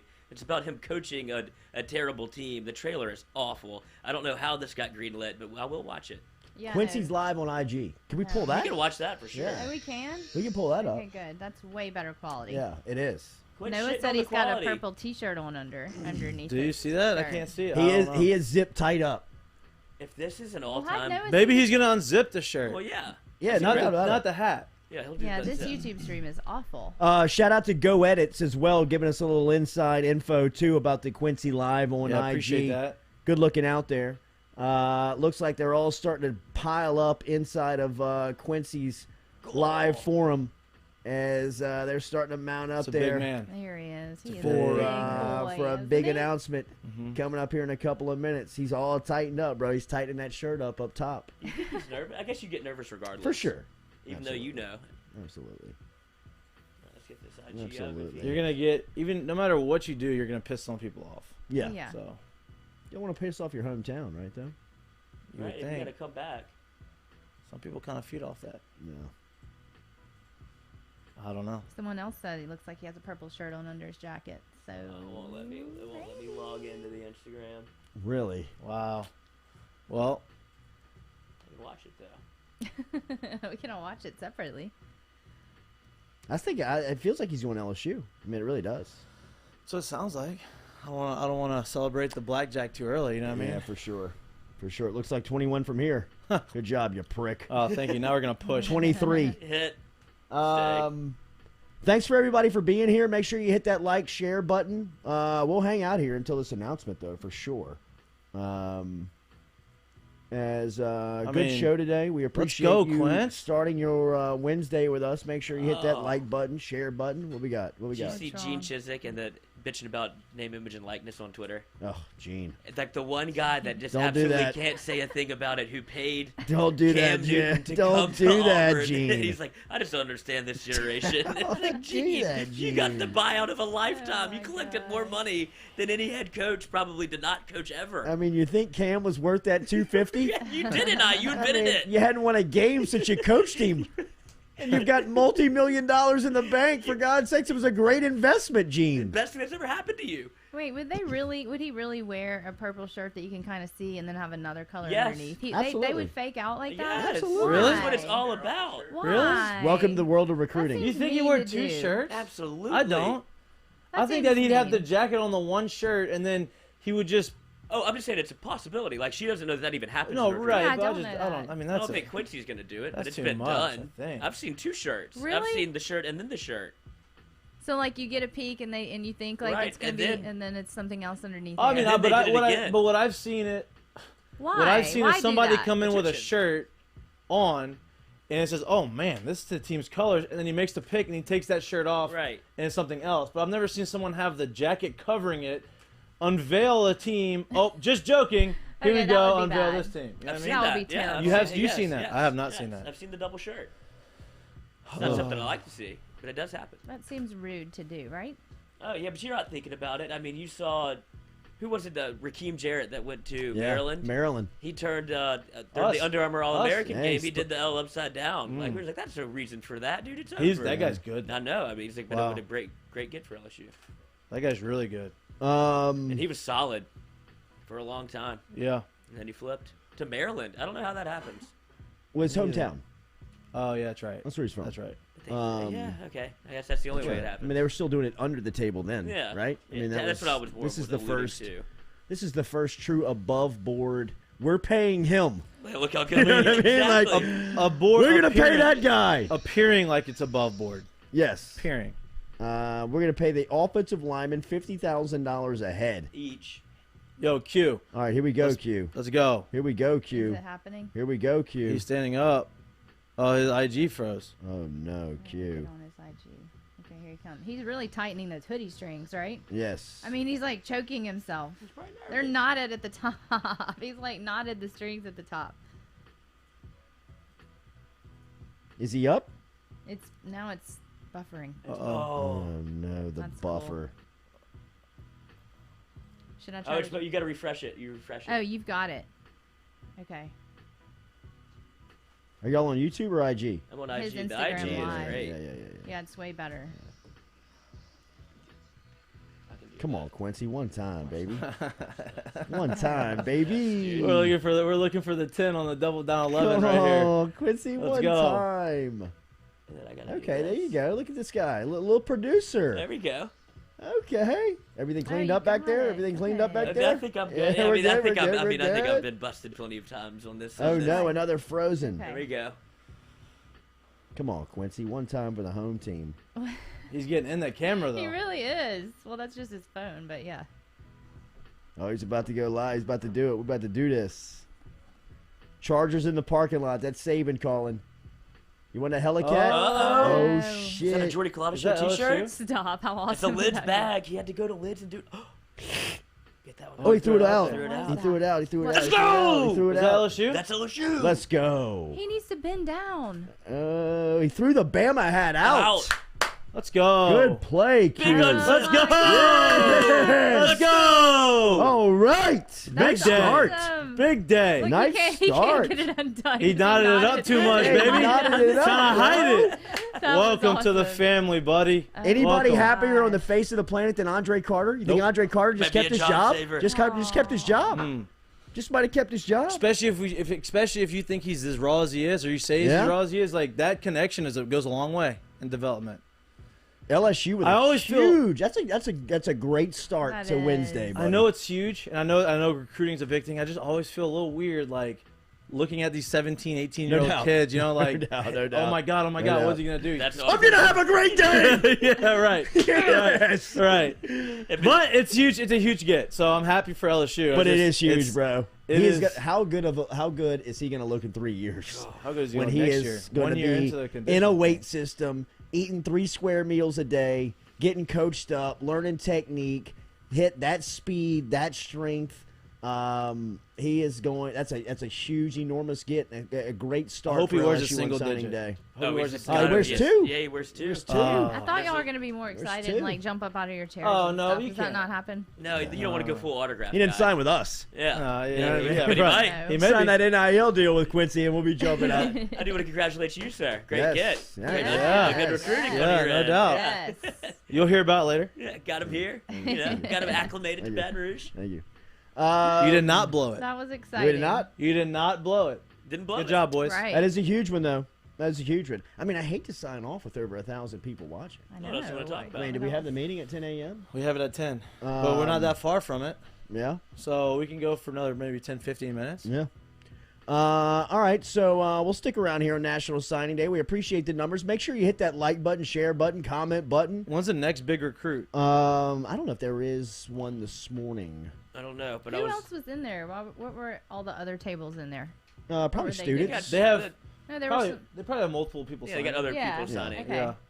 They're just not to LSU. It's like Yeah. the the smaller schools. They still get their shine, but Quincy Okay. is Yeah, the, there were the belle other of the tables ball. set up and other balloons and stuff like that. Yeah. Did you have a guy you played with that once signed somewhere pretty big? From Alexandria? Oh, like on at Menard? No, but then I no. played against Or I guess from the Alexandria area that when you were there. Matthew Beck, but he was a little bit younger than I That's was. the He went to pitcher? LSU. Yeah, he Yeah, was number 8. quarterback. Yeah, in the legacy. Nick Jacobs was probably like he's from Manny, The but tight that was end? like a big time like thing for like that little area for You somebody to go to remember LSU. remember the running back Ash used to have? They went to Oklahoma.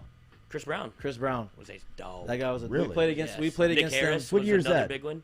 Ooh, 2000. That was my sophomore year, I think. Well, then which year was that? Like We beat them in the 2005? playoffs. 2006. 6, I think.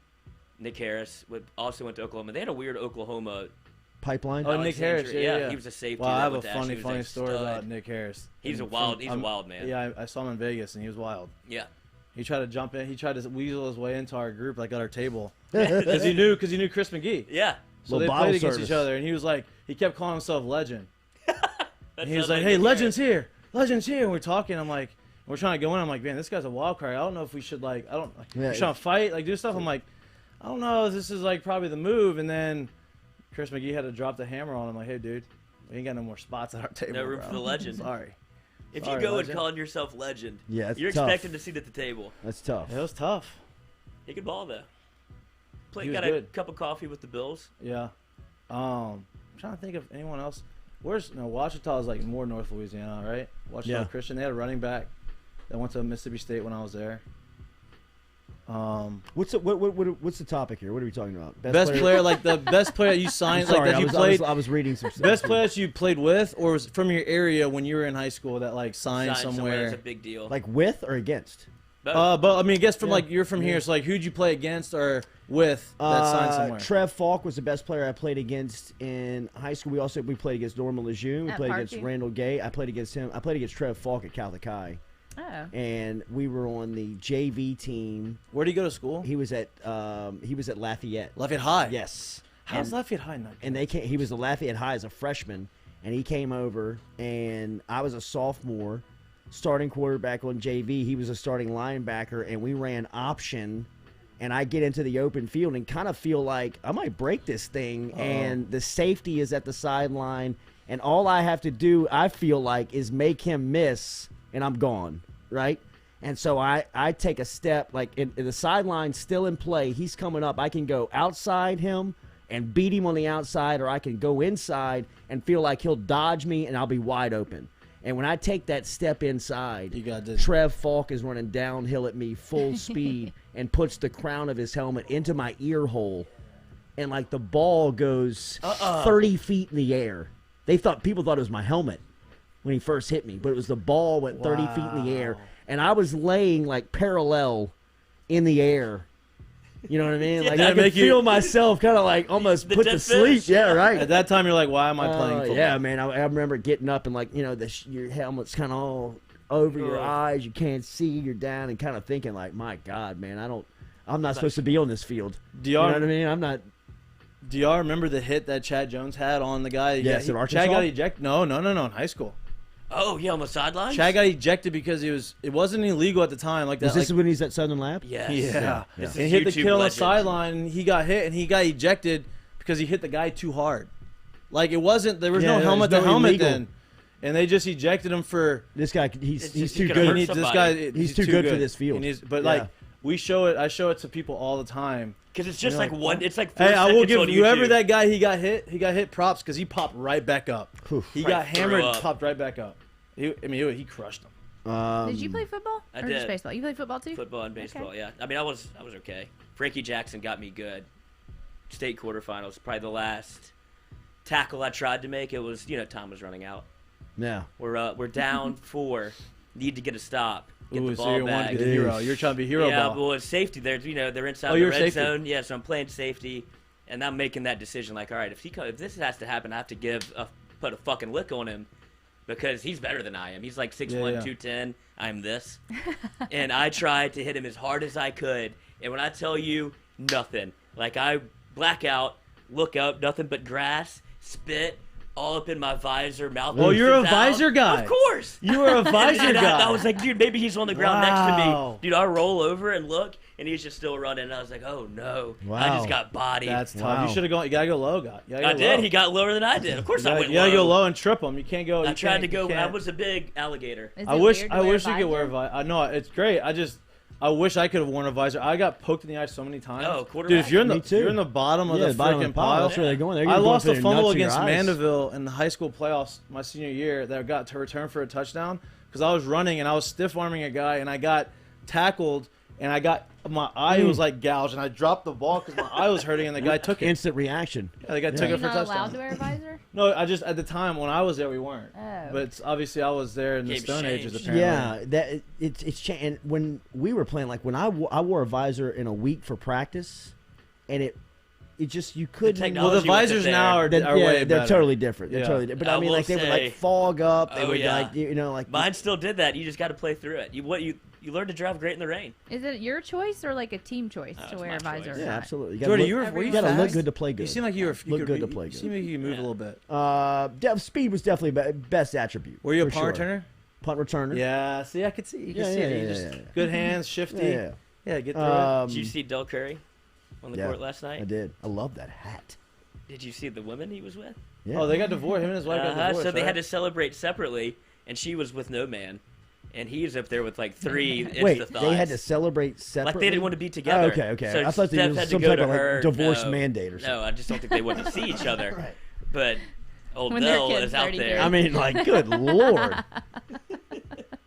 They still have court-ordered like Right. mediators, Supervised supervision, Exactly. supervised. visits and Yeah, stuff. right. Oh, sorry, Miss Curry. Not your week.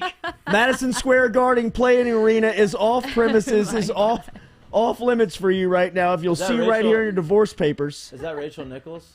No, it's not. But that's Rachel, funny. she's still with. She's out. She's huh? out. Yeah, Yeah, she's I've heard some stories about Rachel Nichols. Oh, tape for the podcast.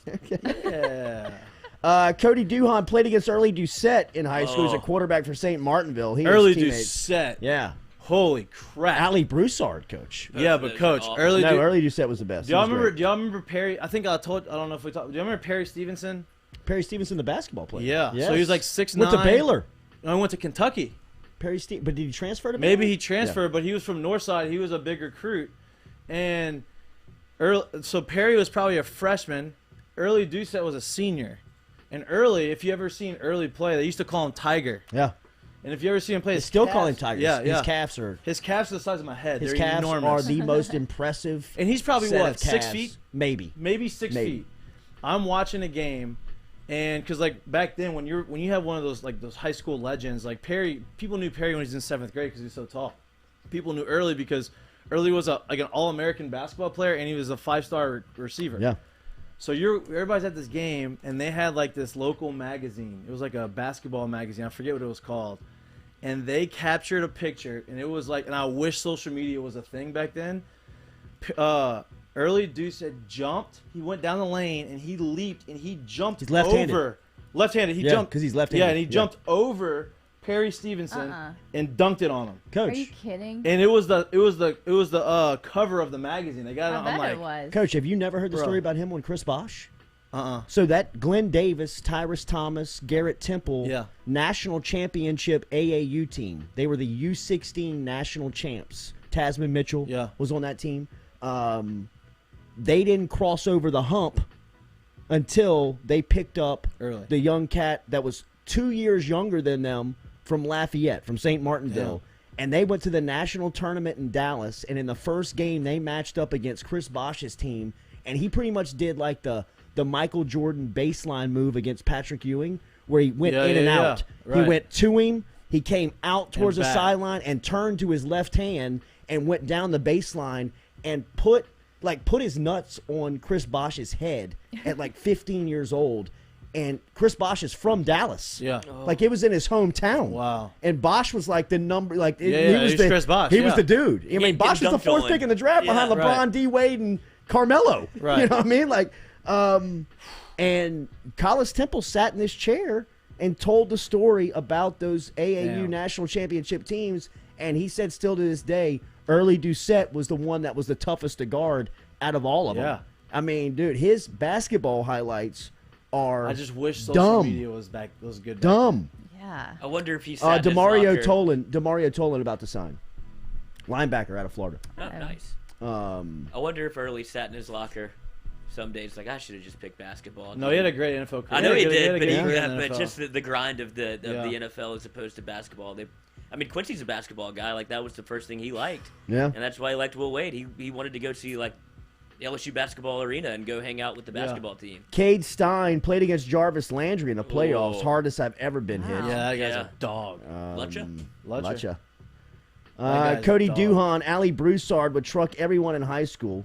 Also, he was doubt. teammates with Jacob Catrera. Jacob Where was that, at Acadiana? Acadiana? Acadiana knocked me out. Wow, Myself Ali Broussard, he was at Acadiana. Alley Cat, baby. Everybody was- heard his he rap was- album? Oh Yes. my God, coming through. I had a class with Ali Broussard, and on the first day of class, you had to stand up and give your bio. Hey, I'm from Jordy Culotta from Baton Rouge, graduated from Parkview. Go My Chevrolet. major is X, Y, whatever it is today. I'm sure I'll end up at General Studies, but it's good to be collecting here. credits. And Ali Broussard stood up and freestyled his bio. I don't know if he freestyled it. I'm sure he had done it time, Yeah. but he had the whole room standing up and clapping, and the teacher said, "Son, if I could give a grade today, I'd give you an A." And he walked out the room and goes, "I'll take it." And never came back. Awesome. Never came back. That is That- awesome. Never came That's back. And when I would amazing. see him, I'd say, "Alley Cat, man, where you class? She already gave me my A. She said it on day one." You saw it? Yeah, right. That is awesome. You were, That's and dude, amazing. it was like the whole room was like, you're kind of Yeah. like, Yeah. Tolan had to that- LSU. yeah. I had that. Huh? Tolan to LSU. LSU. Boom, that's a big one. Boom. That's a big one. Look at Brian Kelly. There he is. Sweeping up. Brian Kelly. Yeah, doubt the man. Doubt him. Hey, speaking of doubt, let me get this off my chest a little bit. Uncle on the people. Ron? No. Uncle. Like Uncle. I'm over it. Okay. Uncle on the people who want to tweet and talk about, man, everybody doubted me, this and that, when nobody doubted you. For instance, Yeah. Bryce Young Oh, God. comes out Bryce and Young. says He's a robot. how people doubted him and how people When? didn't believe in him. Hey, bro, you're the number one quarterback coming out. Like, you're a 5-star recruit. You started at Alabama as a freshman. Nobody doubted you. Maybe he meant like earlier in life. or No, he's something. been. No, He's Here's been. my other always point. been. Here's my Yes. other thing. Aw. Marcus Stroman, who some people like him, some people don't like him. Like, his antics can be whatever. He comes out and says people doubted him. He was like, "Hey, heart doesn't measure." No, that's Cole. He does something about the height thing, like height doesn't measure heart or something. And Can't he's measure going height. back and forth, Height like the that's his dog. deal. Height or hype? height. Yeah, no doubt. No, right. But what he's talking about is everybody doubted him, this, and that. Hey, bro, you went to Duke, right? Which is, okay, maybe they doubted you out of high school because you're small. Then you were drafted 13th overall in the MLB draft.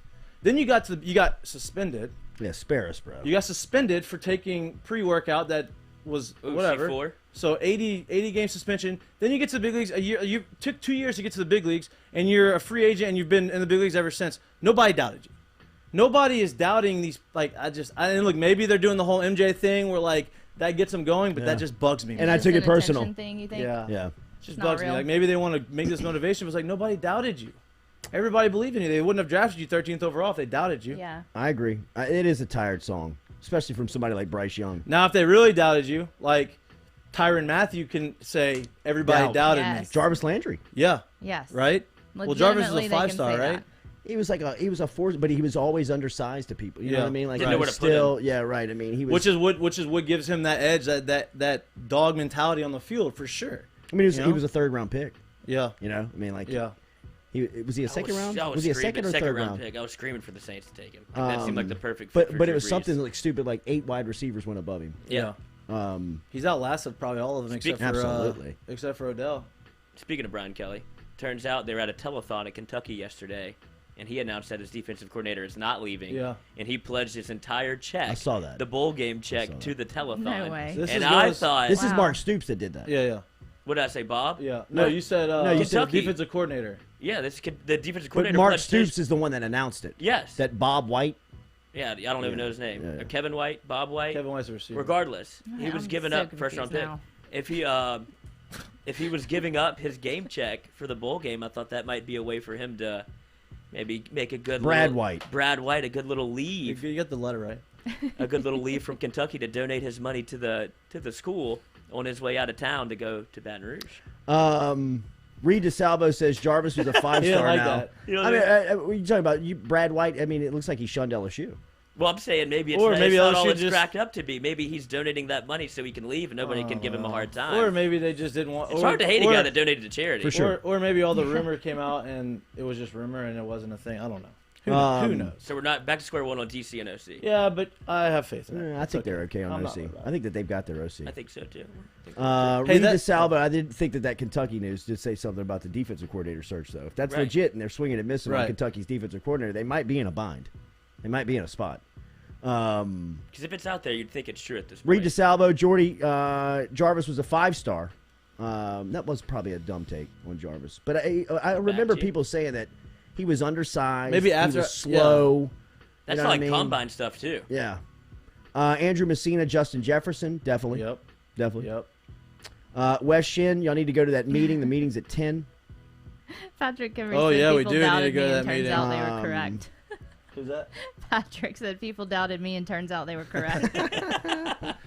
Patrick. Hey, self-awareness is a good No. thing. That's right. Tookie Mello and Daddy's TV. Who remembers when Jarvis Landry's brother went off in the championship? I do not remember that, but I know that he had an older brother that was a stud. I don't know I that. didn't know that either. What's his name? I don't know his name. But we do have a meeting at 10, which is in 20 minutes. We ready? Are you ready? Let's do it. I don't want to sign you off early. I can go without you.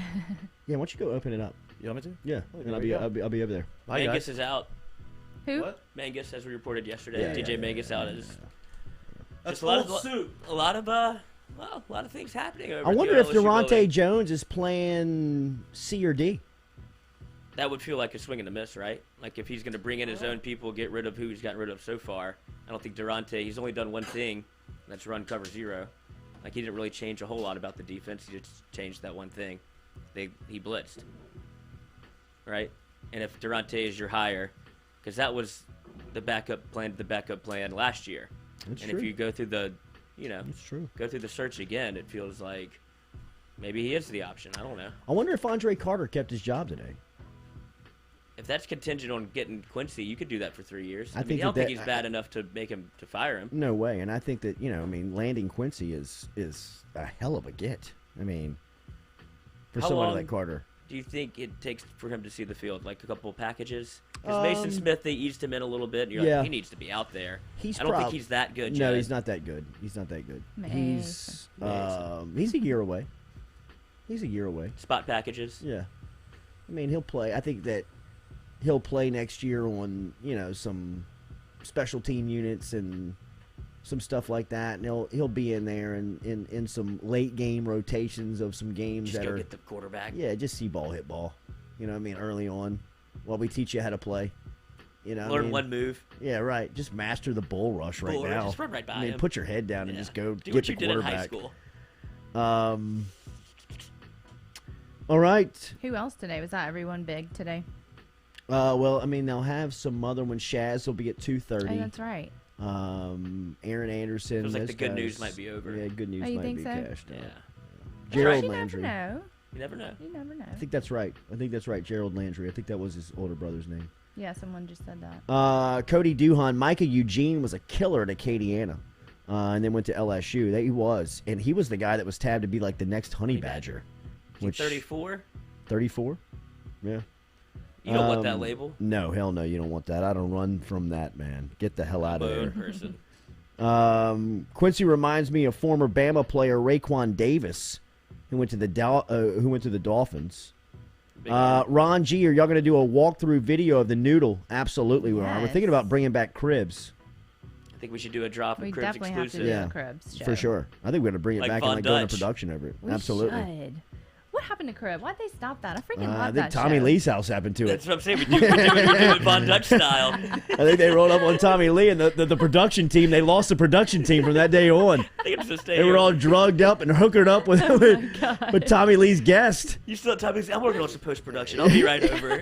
Where are we? Hey, where are y'all? We're trying to get the about that. Tommy Lee segment up. We're still at his house. Have you seen Tommy Lee's segment? How's the footage? I don't know. We sold the cameras. For what? Coke. Coke. Okay. He only had 2 8 balls left. Yeah, Said it was right. an emergency. He panicked. Tommy said he would buy us more. Are we good? Where's Pam? We actually have to film another thing on a boat later, so they told us to stay. Oh my god. Yeah, we're gonna bring Cribs back. Yes, I mean, but yes, we are absolutely going to show off the noodle. We're proud of the noodle, man. We are. Noodle's and nice. I want to say thank you to everybody. Y'all been going to that website and funding us. It's been overwhelming. Humbling. In one day. Humbling. So thank y'all. Y'all are helping us get moved, helping us with equipment, helping us be here for y'all. Absolutely. Thank you very much. Really Jordy.itemorder.com is where you get the merchandise. Jordy.itemorder.com for the merchandise. And movetheudl.com And to help us with the move. MoveTheUDL.com. Thank you as always for your support and being here. Wow, the number's still so strong, man. If we didn't have to cut out of here, it does show us about what we have on the horizon and what we're bringing to you. We're very excited about, and that is going to be a lot more content throughout the day. And numbers like today show and prove that there is an audience out there for it, and we will be here providing that content for you as soon as we get into the noodle, which should happen in the next couple of days here. I think we're crossing over a hill, I've been boys very and impressed ladies with and what I've been girls. seeing go. I was a little skeptical as Ladies to and me. gents, yes, we are crossing over. I think we're kind of getting into a pretty positive point with the noodle. We are. All right, we appreciate your help, your support. Jordy Culotta Show, driven by Go Chevrolet. We'll talk to you tomorrow morning at 7 a.m. Did you see where Mariah Carey makes $1 million or something, that or $500 million just in December? Jeez. Oh, yeah, not enough, though.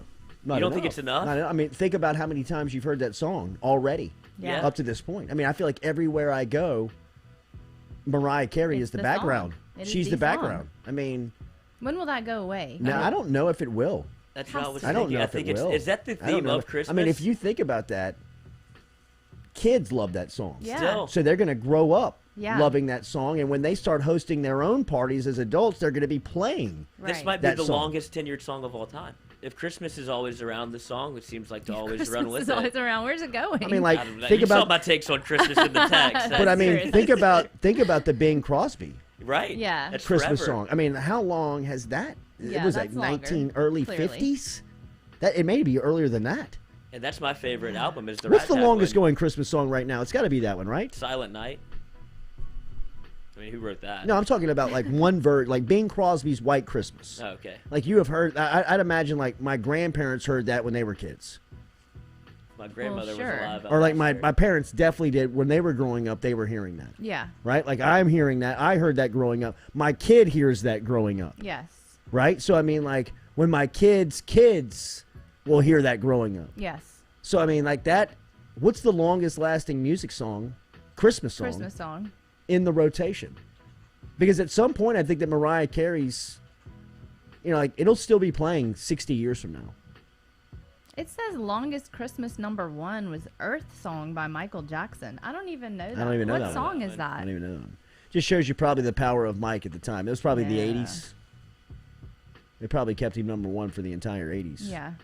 I mean, so many people were forced to do Christmas songs. It became like a fad. Like DMX has a Christmas song. Yeah. Michael Yeah. Jackson has Absolutely. a Christmas Run song. DMC has a great Yes. Christmas album. So Mariah Carey did spend Snoop the Dogg longest has one. time ever at #1 for a holiday song. I do see that. Longest running #1 Billboard holiday song. I guess that's For the number bar. 1. Yeah. Is it #1 right now still? I don't know. I couldn't see that thing getting overtaken. I don't even like it really. It bypassed the Chipmunk song. Oh, Man, think about the chip. They've been around forever. They have been around forever. you think that's they the one really that's have. changed the most though? Like it's on, you're like, get that thing off of there. It's It could be- screeching. Exactly. It you is can't, screechy. you can't It's- make it for long. It's nails on a chalkboard. Yeah, that started in 1958. The Chipmunk song. What I mean, year who did knew? what year did the Bing Crosby White Christmas? That's what I'm trying to find. Man, that's crazy. I wouldn't think that about the Chipmunk song, right? I would think they had the technology To make have a the, song. to make the song. Like have to change the audio like Oh, that. It's yeah, not yeah, actually yeah. a chipmunk singing. I know. What a pimp Bing was. He really Oh, was, man. right? Probably the best era to grow up in. Maybe. 1942, that song came out. Wow. Bing Crosby's song. I got a banger voice. Sit down, light a mean- cigarette. Do We don't you have to sing? work. No. Oh, okay. Smoking the pipe, That's what I'm saying. great hair. Yeah, he has great hair, right? Over 50 mean, those million guys copies are- sold. Best-selling Wow. Christmas song And of growing. all time. Yeah. Best-selling single ever, according to Guinness Book of World Records. So he's beating Mariah Okay. Carey right now. Okay, I'd like to Still. see that race. Yeah, So Bing Crosby is the Alabama football of Christmas that's music, right. and Mariah Carey is the Who's the hot up and LSU. comer? LSU. not LSU. She's probably like I would say Clemson, but I'd they hate to kinda call her fell off. Clemson. Yeah. She doesn't feel like a Clemson brand. She's Yeah. not goofy enough. really- Maybe I a don't- Kirby Smart and a Georgia. Yeah, it could be that. Yeah. Nipping at your heels, and Yeah. I might be here longer. Right. You know? Go ahead and slip, Bing. Yeah, Bing. Go ahead and slip one season and see what happens to you. If you're Brian Kelly, it's Bing, Bing, Bing. Adam Sandler's Hanukkah song is great. That is a good one. That's a good one. I do sing that one. South Park Christmas album is clutch. Yeah, it is. Snoop Dogg album, I'm telling you, was great. And I'd then, imagine.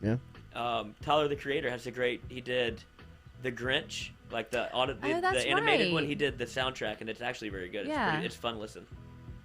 That's right. I heard about Scott that. Oldham says Bleacher Report is rocking a Jordy Culotta show of Q picking LSU. Aw, Let's confirm that. like the video Oh of. no, they definitely took our us probably talking tweet our about it? tweet. Okay. I hope Okay. they didn't take a video of us videoing a video. Oh, God. that would not be. I mean, that's on brand.